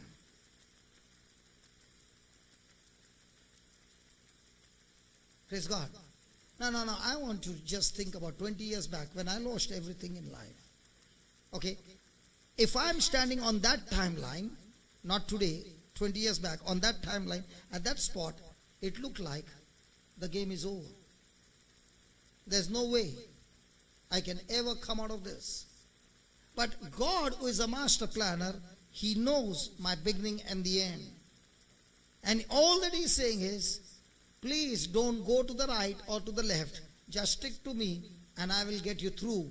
And I'll not only get you through out of this prison, but I'll get you through out of this prison more challenging, more stronger, more greater, because your destination is not where you are now. Your destination is somewhere great. You are in the school where I'm teaching you things that will be needed in the future. So can you change your thinking that I am at this moment in a school? Has anybody ever been in school? And we always like to study. School was the best place. Imagine if the teacher would say there are no exams. Would I be happy? In school, there are no exams. We promote you every year. No exams at all. Wouldn't that be good? But why do they put exams? To torture our children. What if there were no exams? Are you still studying? Yeah. What if there are no exams? Would that be good? Yeah. If there are no exams, son, not good? Who said not good? You must be a teacher then. Why do they have exams? They have exams to check you that what has been taught the whole year, how much have you learned? Because if you don't learn on this level, you will not be able to take the next level. So God also has put us in the school. And this school is run by the principal called Holy Spirit. And the textbook that we have is the Bible. Only one book, praise God. Only one subject, man. Hallelujah. We don't have maths, we don't have accounts, we don't have economics. Oh. And we don't have history, praise God. Hallelujah. We have only one textbook, the Bible.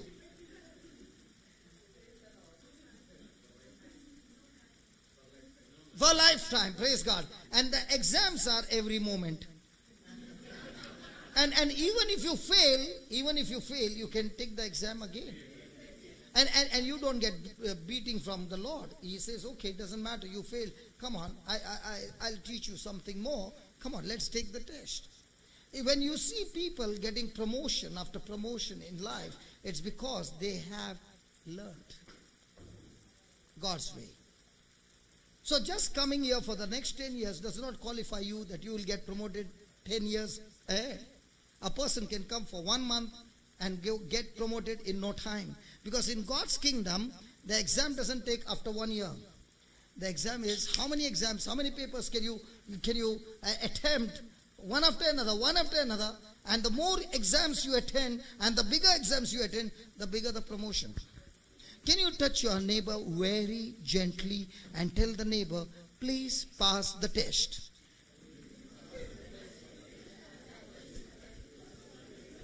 Don't beat your neighbor.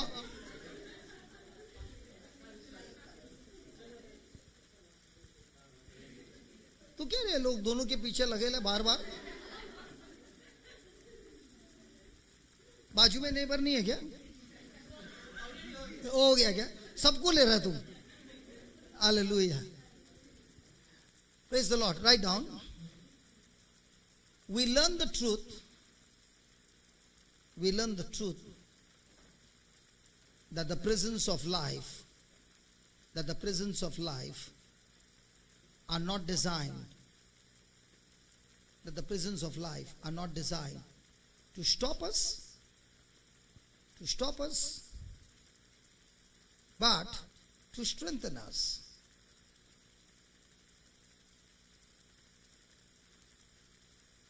We learn that even in the midst of difficulty,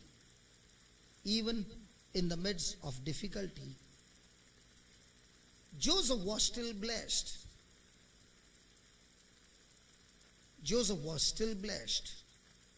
And please underline that, used by the Lord.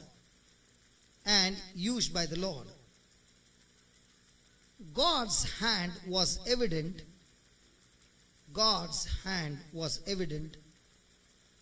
in the life of this young man.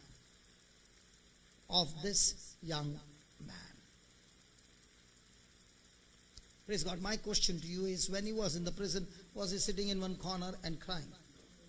What did he do? He looked out at opportunities where he could be a servant by choice and do things which were not his job. So what did he do? He looked at the other prisoners who were also the prisoners, but he began to serve them as a servant by choice. And when you do any service as a servant for others and for others' benefit, not thinking on your own benefit, you are actually opening doors for your future, even though you are in a prison. But our selfish mind says, somebody come and serve me in the prison. But a person who is hooked up on God is saying, even in this pit, let me see whom I can help, forgetting about your own self. So the more you forget your own self and your own problems, and you're going around to solve somebody's problem and be a help to somebody, the ultimate is, what you make happen to others, God will make happen to you. Hallelujah. So what do you make happen for others? Every day, God will send somebody to make happen for you. But most of the time, are we interested in making happen for others, or looking for with stretched out? Who is that neck? Which bird? Ostrich. Who is coming to make happen for me? So all the time it is me.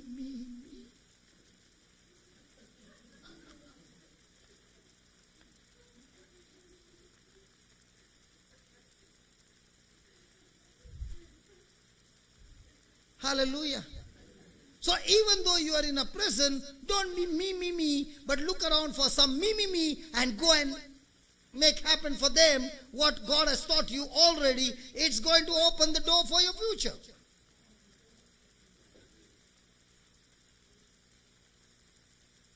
Can somebody shout me? When you shout, somebody say, there I found one. Come on, let me go and help. Hallelujah. In this world, is it difficult to find me? Is it difficult to find some me in the church? In your workplace? So go and do something for them. Now, when I spoke to you such a powerful truth, did anybody clap? No. But if I had to talk the word blessing,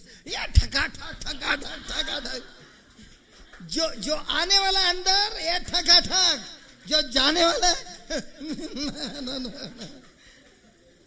You know, these powerful truths, you should have been screaming, yelling, whistling, and saying, God, I got the formula. But let's say now there's a healing session. In the name of Jesus. Yeah, praise God. Hallelujah. See, when you use the formulas every day, they bring result. Okay, let me show you something. Because I want you to get out of this once and for all, the bondage. Let me search where that scripture is. Just give me a chance, okay?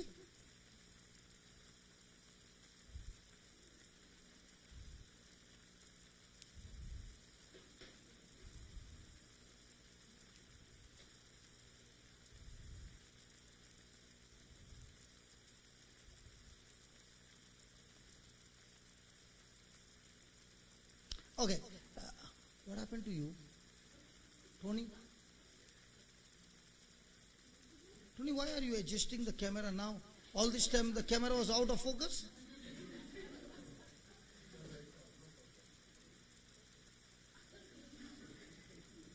Don't tell me to preach everything I don't remember. Sure? Yeah. See, when it comes to you, how they are laughing. But in the office, when others are saying no, and look at you, Brother Tony, even though I'm saying all are laughing, you also are laughing. But ask them in the office, are they laughing when others are laughing at them?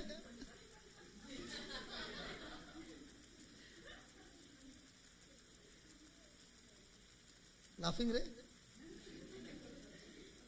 Tony मिलता तो भी हंसता है तो Tony भाई और उधर office में कौन दुश्मन है क्या? Hallelujah. Okay, 2 Peter 1:16. So once and for all we'll finish this out. खलास कर देगा यार. हमेशा healing लगेला रहता है. Healing. And when you meet Brother Vijay, tell him, we don't want any more healing services. We got our truth. How many will say, no? I'll prove it to you. Listen, I will prove it to you. Okay, here we go. For we have not followed cunning devised fables. What is fables? I know that. Stories. Cunningly devised stories. We have not followed, but we made known unto you the power and coming of our Lord Jesus Christ. In other words, Jesus Christ is not a story. I don't know about you, but I thought the Bible is a story book. Bible stories.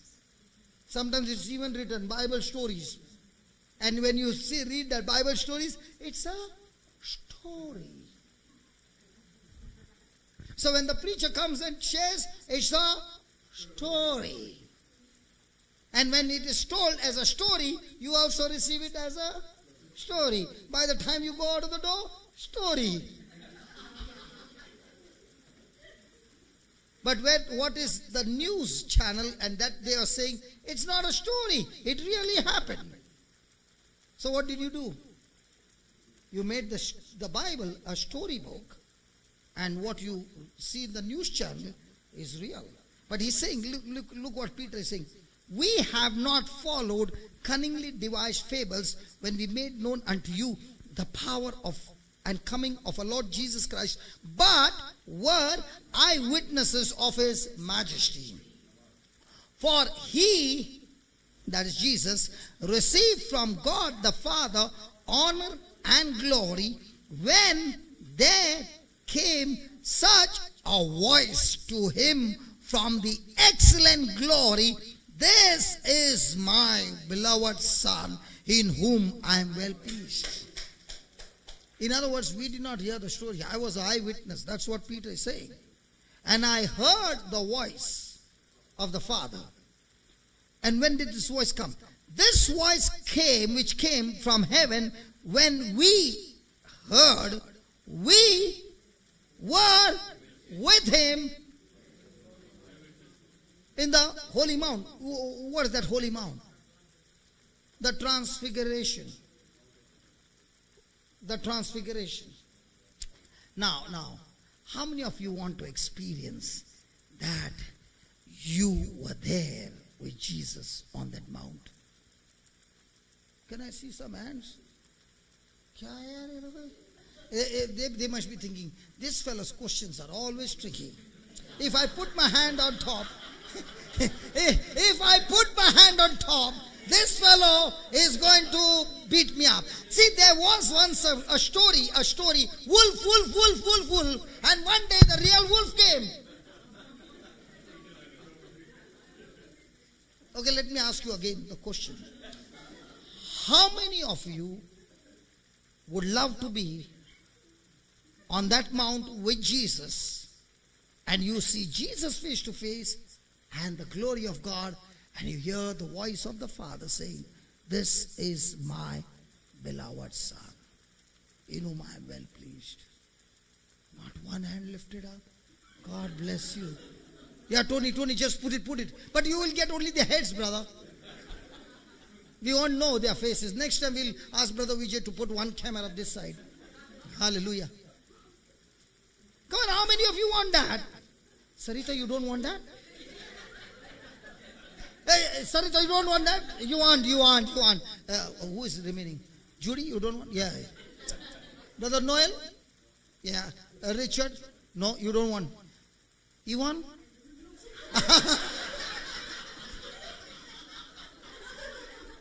Now what did she say? I don't. No. What about Richard? Do you want to be there or not? Why? What do you know?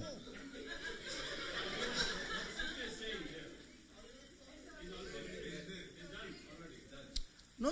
You did not. I did not say, are you believing that scripture or not? I did not say that. I said, don't you want to have that experience, yaar?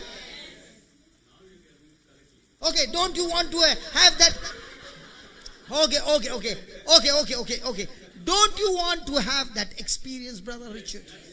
Ivan, I don't know. How much time it takes, man, to give you that faith and that belief? Now, my question to you is,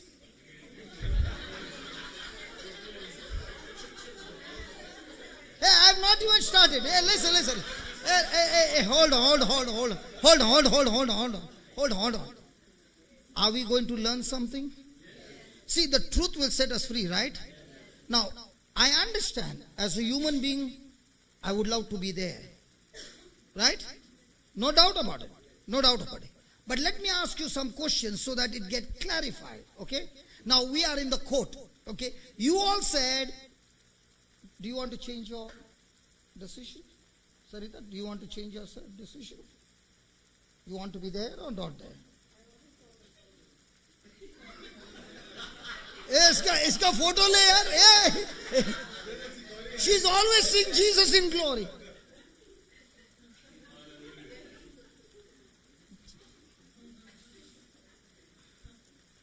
Anybody wants to change? No, okay. Now it's good that I can beat everybody. Okay, my question to you is, Peter was with Jesus for 3.5 years.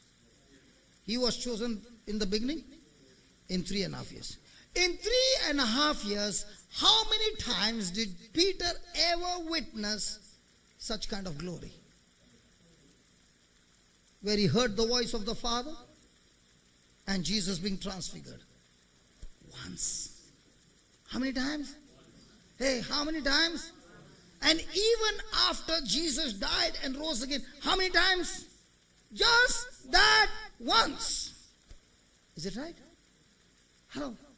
In other words, he's saying these kinds of glories don't happen every day. Oh. Hallelujah.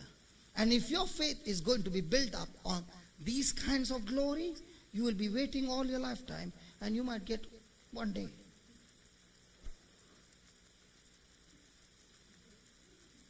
Now Peter is saying, my life was not governed on that glory. Look at the next line, what he's saying. Read that. Come on, Tony. Don't delay, brother. We have also a more sure what? In other words, he's saying, if I had to rely and build up my faith on that one glory, what I witnessed, I would have failed. My life is not governed by that one glory that I experienced. My life is governed on the document of Jesus, which is the most sure word of prophecy.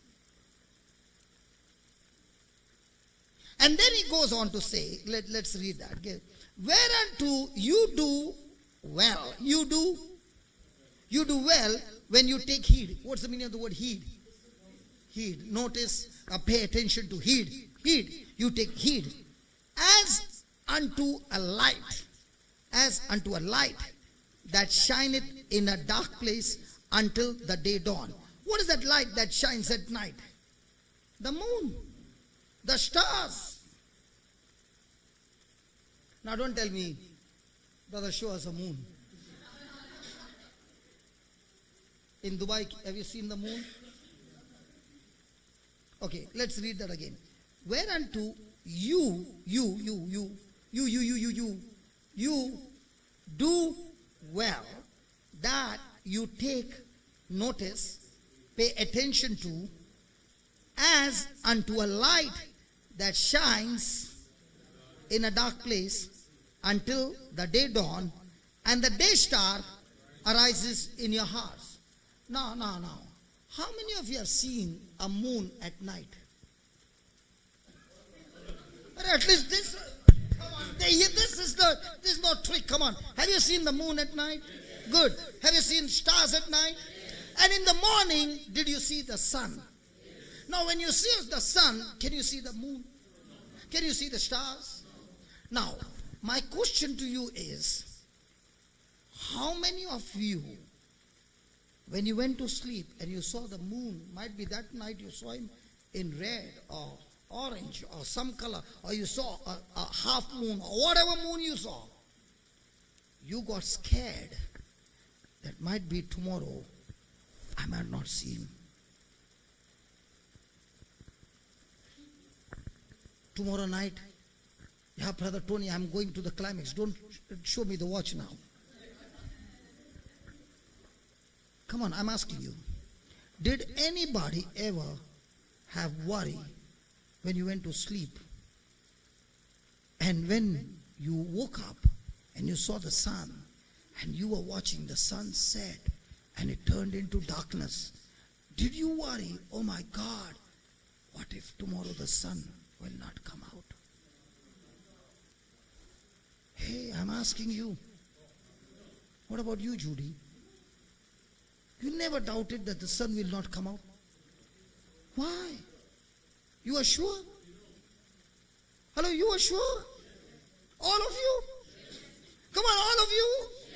Good. Now my question to you is, this sun, this moon, and this star was created by what?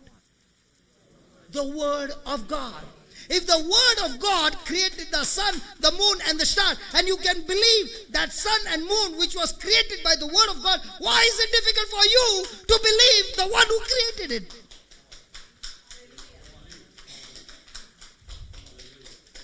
Are you understanding?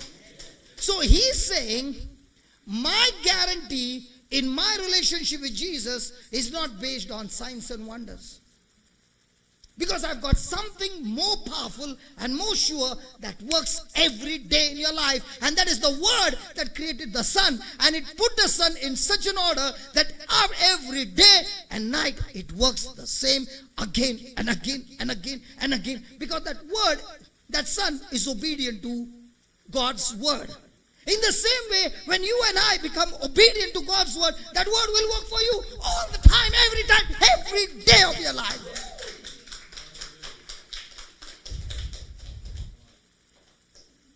Are you understanding? So are you going to believe because he got healed, I will get healed? Then you're wrong. You believe that you are going to get healed, not because he got healed. You believe you are going to get healed and you're healed because the Word of God says so. People whose lives are governed by signs and wonders, their lives are like ECG. The day the signs did not show up, they go back. Hey, I went there, man, but I did not feel anything. My hair, the last time when I came, all my hair was standing. My God. And even though waxing was done, still it was standing.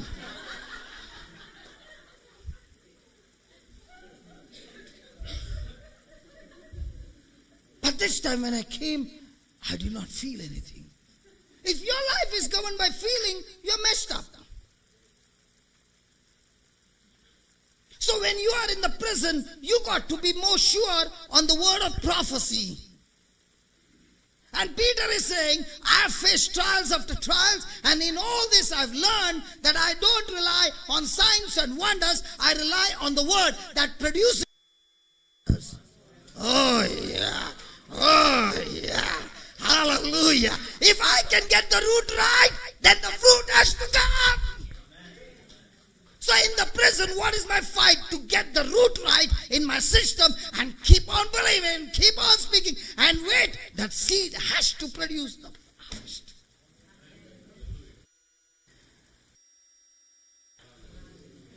That's why many people, there was a time, in my early days, what was my time? My time was preach for half an hour, 45 minutes, and 2 hours of anointing. And people would be 80%, 90% on the floor. And I would get so excited. And I would go home excited. God, amazing, God, amazing. But I would find lives would not change. I would go to the college and I would see the youngsters all slain in the spirit and crying and confessing and repenting. And after 2 weeks, the life is still in alcohol, in smoking and all that.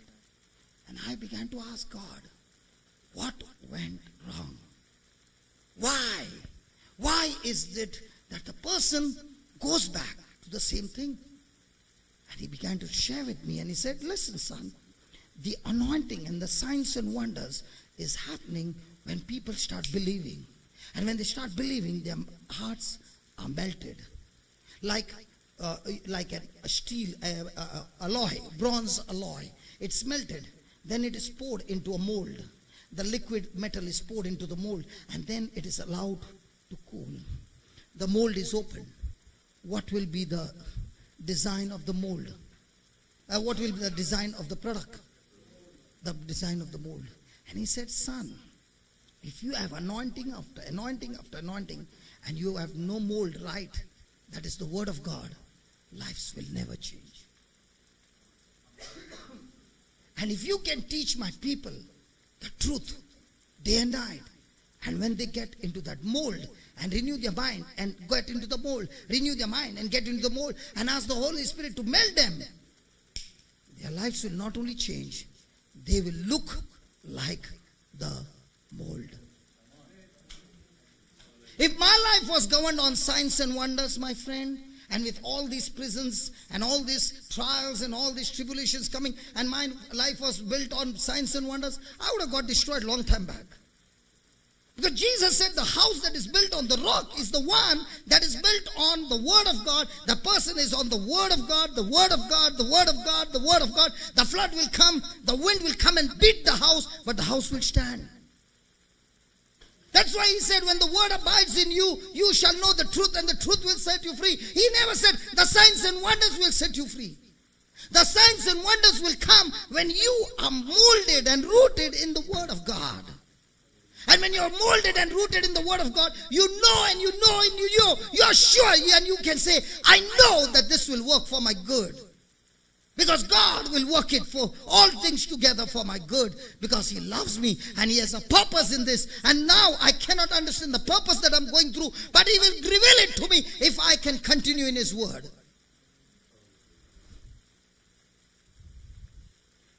Hallelujah. 2 empires have already raised up their hand. Your time is up. Can we just close our eyes? What do you need, my friend, before you close your eyes? The more sure word of prophecy. And if you're saying, I need somebody to prophesy over me, I tell you, you don't need anybody to prophesy over you. The word of God is a prophecy for your life. There are many times people will say, brother, any message for you, for me? The whole Bible is a message for you, my friend. And if you can make that Bible your textbook of your life, you will have an amazing relationship with God. Even in the midst of trial, you will have no worry, no fear. Because you'll say, God, even though what I see is not my final destination, my final destination is what you have promised me.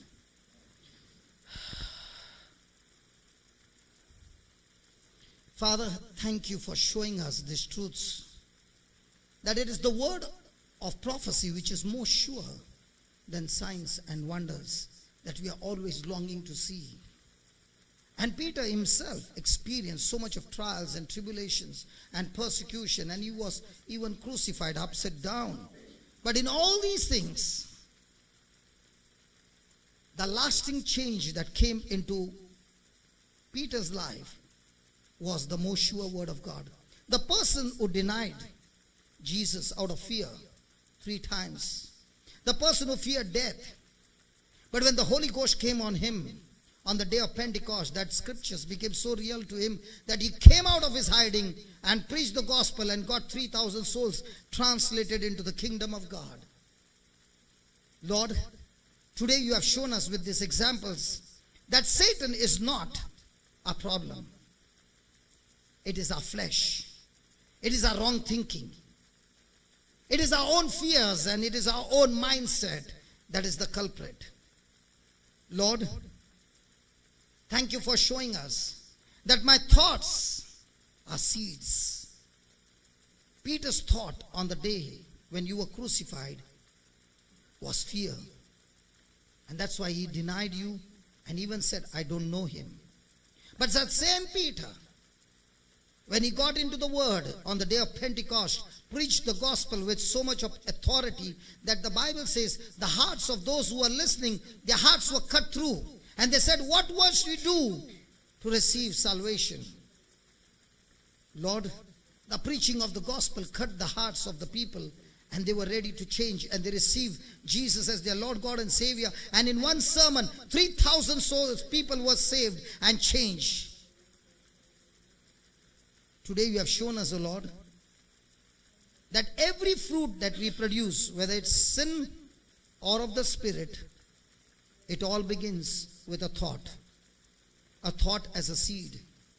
And in the prison, O Lord, all that the devil is bombarding us is with thoughts which are negative. And it is in this prison, O Lord, that we experience and get the opportunity to serve you. Peter and 120 of them were in the hiding on the day of Pentecost. 10 days they were praying day and night. And suddenly the power of God came upon them. And it was in the midst of that trial that Peter got out of the house and came out and preached the gospel, and souls were saved. Lord, in our lives, as we are going through the prison, in different prisons of life, there's a tendency of blaming others. There's a tendency of blaming the devil for all the trouble in our lives. Lord, today you have opened eyes that in fact it is our own worldly, sinful mindset that is responsible. It is our worldly, sinful mindset, our selfishness, that takes us into the prison where we are being destroyed. Father, thank you for showing us our mistakes. And we now realize that it is not your design, Father God, for us to conquer Satan, because Satan has been already defeated on the cross by Jesus. It is your design for us to conquer our flesh, our unrenewed mind, our lust, our corrupted mind. Any thought that contradicts to God's word is the enemy that we need to conquer. We don't need to conquer others, but the very thought that runs in our mind. We are not supposed to change others, but the very change in our own lives. We are supposed to preach the gospel, and the gospel is the one who is supposed to change others. Lord, from now on we realize to blame the devil for everything, every problem in our life, instead of our own unrenewed mind, is contradicting to the word of God. When we do that, it makes us get into condemnation, into guilt, and we continue to walk in the flesh. When we go around telling what the Lord has done in our life, and we share the works of the Lord, we are giving glory to God. And there are times, oh Lord, when we have been telling others, the devil did this and the devil did that in my life. Actually speaking, when we do that, we are giving glory to the devil for his works. Father, thank you for showing us these truths. Thank you for giving us the power and authority to rule in heaven and on earth. What we agree on earth is changed in heaven. And all this you have given to your Son, Jesus. And through Jesus we have received the same power of attorney, that in His name we can exercise that power and authority over our lives and others.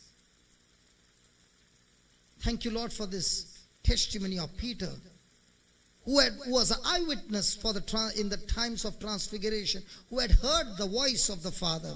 And yet he says, we have a more sure word of prophecy. Tonight, we commit ourselves to you, Lord, that we will study the word day and night and learn from you, and by the power of the Holy Spirit, learn to renew our mind and conquer those thoughts that are contradicting to the word of God, using the scriptures and bringing them into obedience, bringing them to agree to your word, so that from now on, Satan has no longer any access in our lives.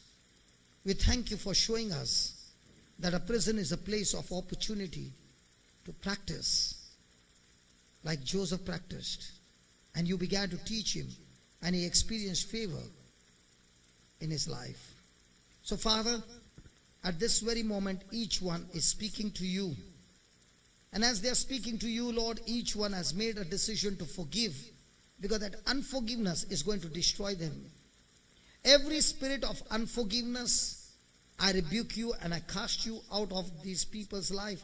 And I speak the anointing of forgiveness to flow in our midst, the anointing of love to flow in our midst, destroying every stronghold of the enemy. I thank you, Lord. From every heart is crying out, Lord, let my life be molded in the word of God. I'm no longer going to be seeking for signs, wonders, and seeking for emotional high, but I'm going to have a relationship with you that I know and I know and I know the most sure word of prophecy, so that I can boldly say, I know that all these things together are going to work for my good, because my God is the author of my life. He is the master planner of my life. He has got great plans for my life. And it's all going to work for my good, because I love Him. And in all this, God is going to reveal His purpose in my life. I thank you and I praise you, Father, for touching each and every one. And all those watching through the internet, Lord, I thank you that this good work and this good word, anointed word, is breaking the stronghold of the enemy, destroying the work of the devil, destroying the spirits that have been operating in your loved ones' lives, so Lord. Lord, tonight is the night of total destruction of the spirit of unforgiveness. Oh, spirit of holiness, oh, spirit of forgiveness, move, destroying every work of Satan. Every prison doors be flung open in the name of Jesus. Every prison door be flung open in the name of Jesus. Every bondage, every curse be destroyed in the name of Jesus.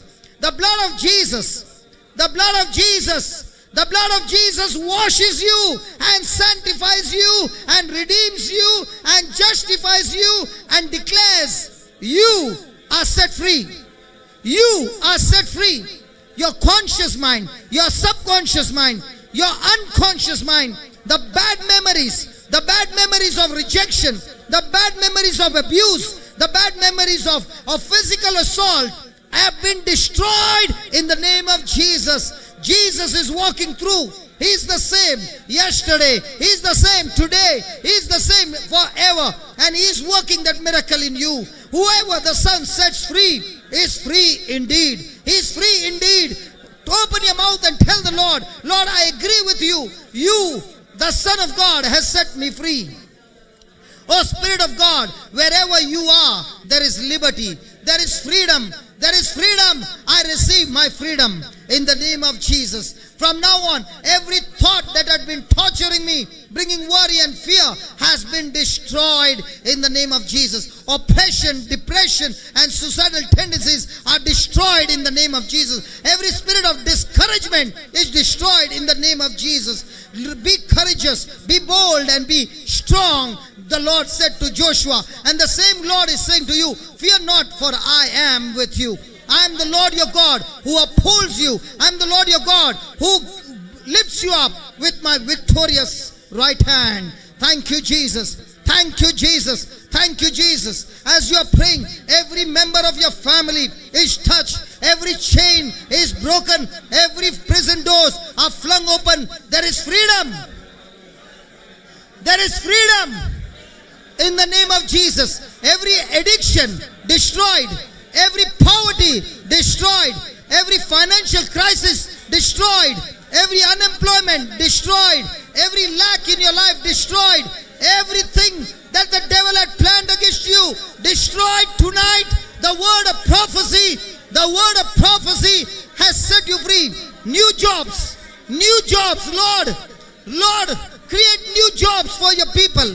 Lord, create new jobs for your people. Right now, receive by faith. Receive, my friend, receive and tell the Lord, Lord, I receive. Lord, I receive the anointing that brings forth new jobs, new breakthroughs, new breakthrough. Hallelujah. Hallelujah. Tell yourself, I'm coming out in the name of Jesus. I'm coming out of my problem. I'm coming out of my trouble. I'm coming out of my crisis. I'm coming out of my financial crisis. I'm coming out of that court case. I'm coming out of every trouble that the devil has planned for me. I'm coming out of my bad habits. I'm coming out of that tomb that had bound me for years. For years, every bad habit is gone in Jesus' name. Go and give him praise. Come on. Come on, if you believe him, give him praise. La baka da da baka da roko baba bebe deke de deke de de bebe deka. Da baka da baraka ba da deke de de de bereke de de de. You are in the school of the Holy Spirit. A fresh anointing to study the word. The fresh anointing to understand the word. The fresh anointing to preach the word, to preach the gospel. Anointing to preach the gospel. Anointing to preach the gospel with demonstrative power. With signs and wonders. La baba da rakha da da barakhe de de bebe ke bebe la bakha do do de ke da rakha baba barakha da rakha. The anointing on marriages. The anointing on marriages. The anointing on marriages. The spirit of divorce, the spirit of separation be destroyed right now. The spirit of all kinds of sexual sin be destroyed right now. Every kind of sexual sin be destroyed in the name of Jesus. Rabakadara babakadara bebeke labakadara kababadara kadodo bebebe dabakaba babakada roko babakado roko de bebebe rabakadodo de bebeke rekede rekababa rekeshede rekababa do kodora bebeke rekede rekede. Thank you, Jesus. Hallelujah. Just keep your eyes closed. The anointing to study the word of God is activated in your life. The power to go and preach the gospel with authority, with the demonstrative power of God, received by faith. Come on, tell the Lord, Lord, I know I've received it. Hallelujah, hallelujah. Your hands are anointed to heal the sick. Curable, incurable diseases be healed by your hands in the name of Jesus. You are blessed to be a blessing wherever you go. Hallelujah. The Lord has given you the power to get wealth. The Bible says the Lord gives us the power to get wealth. The wealth not only in your finances but every kind of resources to fulfill the plan and assignment and purpose that God has for your life. There's a mighty anointing flowing right now. The fire is burning in you. Like God anointed Isaiah with fresh fire coals on his lips, so is your tongue anointed with fire of the Holy Spirit. Every corruption on your tongue is burned in the holy fire. Your tongue is purified. Your body is purified. Your body from now is the temple of the Holy Ghost. Your body, the temple of the Holy Ghost. In the name of Jesus.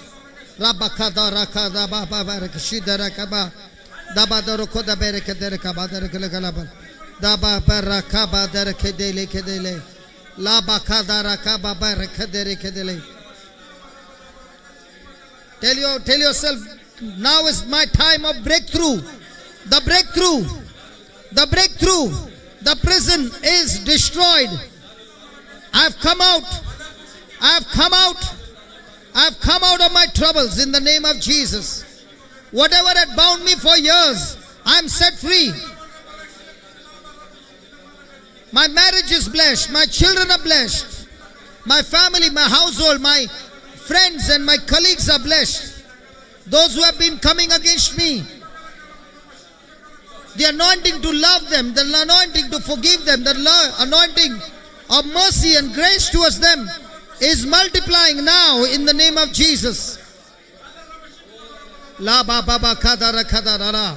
As you're praying, your parents, wherever they are, your loved ones, wherever they are, the Lord touches them. The Lord's hand touches them. The Spirit of God setting them on fire, setting them on fire, setting them on fire, setting them free. Your loved ones, wherever they are, the anointing on your children for academic anointing, those who are in schools and colleges, the anointing of learning, academic anointing on your children, your anointing that your children are men and women of God. Oh Spirit of God, you are the teacher. My children are taught by the Lord. Your children are taught by the Lord. Look at your children being taught by the Lord.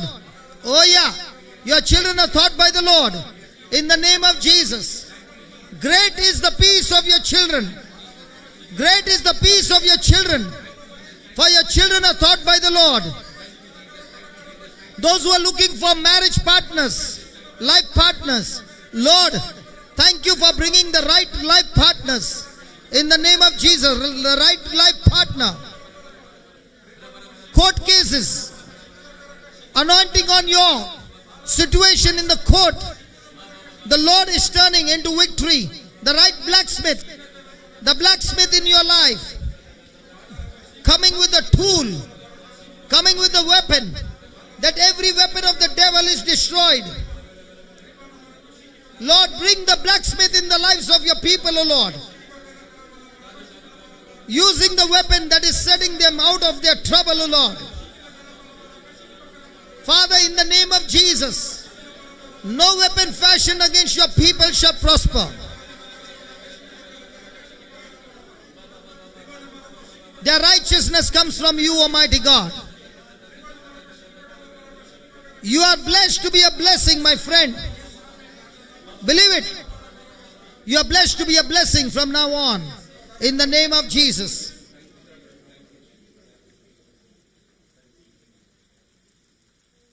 Just be silent and listen to what the Lord has to say. And just believe.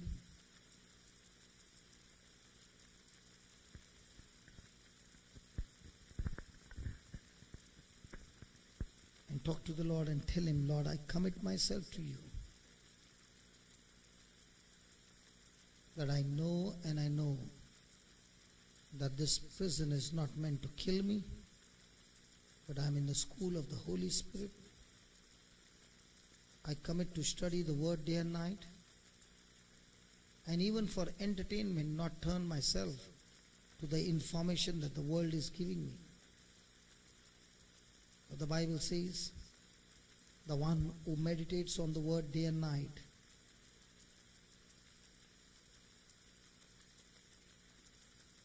is like a tree planted by the rivers of water, The leaves never run dry. These trees produce fruits in season. And whatsoever they do prospers.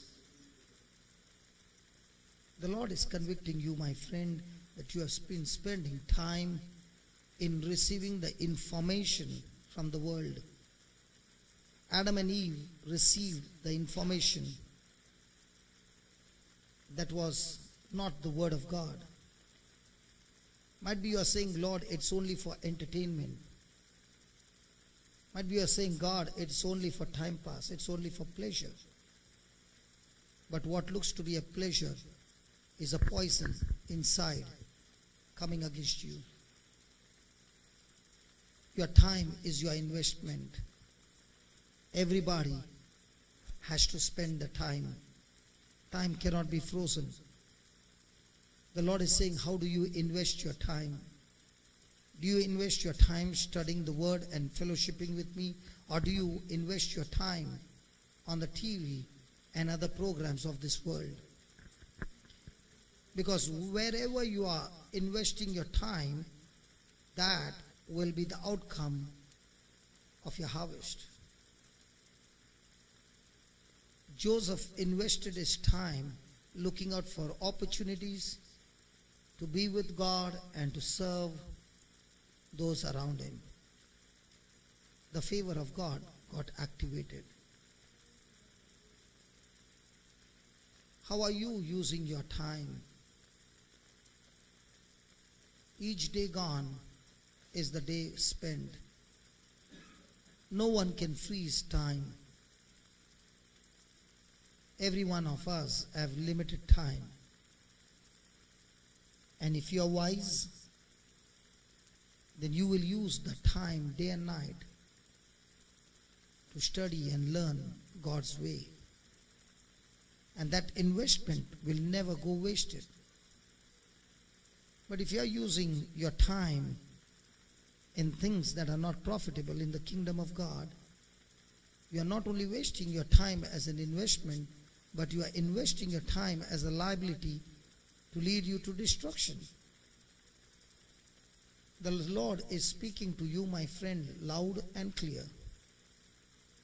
The same Jesus said, if you have ears, hear.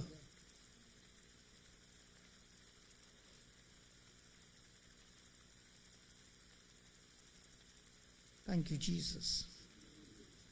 Praise the Lord. So tomorrow we are going to study another prison. Are you happy? So is the prison a place of opportunity? Opportunity to learn. Opportunity to serve. And that is where it will be a launching pad to take you to the next level of your destination. God bless you. Can we in a very special way pray and thank God for Brother Vijay and his family, because they have been giving us every resource that God has blessed them. And it is not that we come here and use the resources, but we become imitators of using our resources for somebody else. Always remember, when you give your resources to be used by God, there'll always be trouble, there'll always be suffering. It's not easy to have this every time. Praise God. It's all the time uncomfortable, trouble, and so many things that they want to do, but they are not able to do it. But in all this trouble, is God glorified? Are God's people being blessed? So you ask God tonight, even as you're going back home, Lord, what do you want me to do for you? Like Paul. How am I going to use my resources that you have given? So that even though I have to go through the trouble, I'm willing to go. But I want to see to it that I make something happen to somebody. And when that becomes your vision, you will find God's destination, God's call, God's purpose, God's plan in your life. Praise God.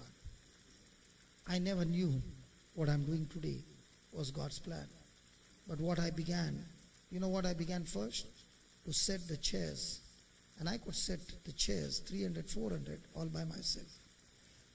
Then when we had the meeting in Purieli on the first floor, I would carry chairs from the ground floor to the second floor.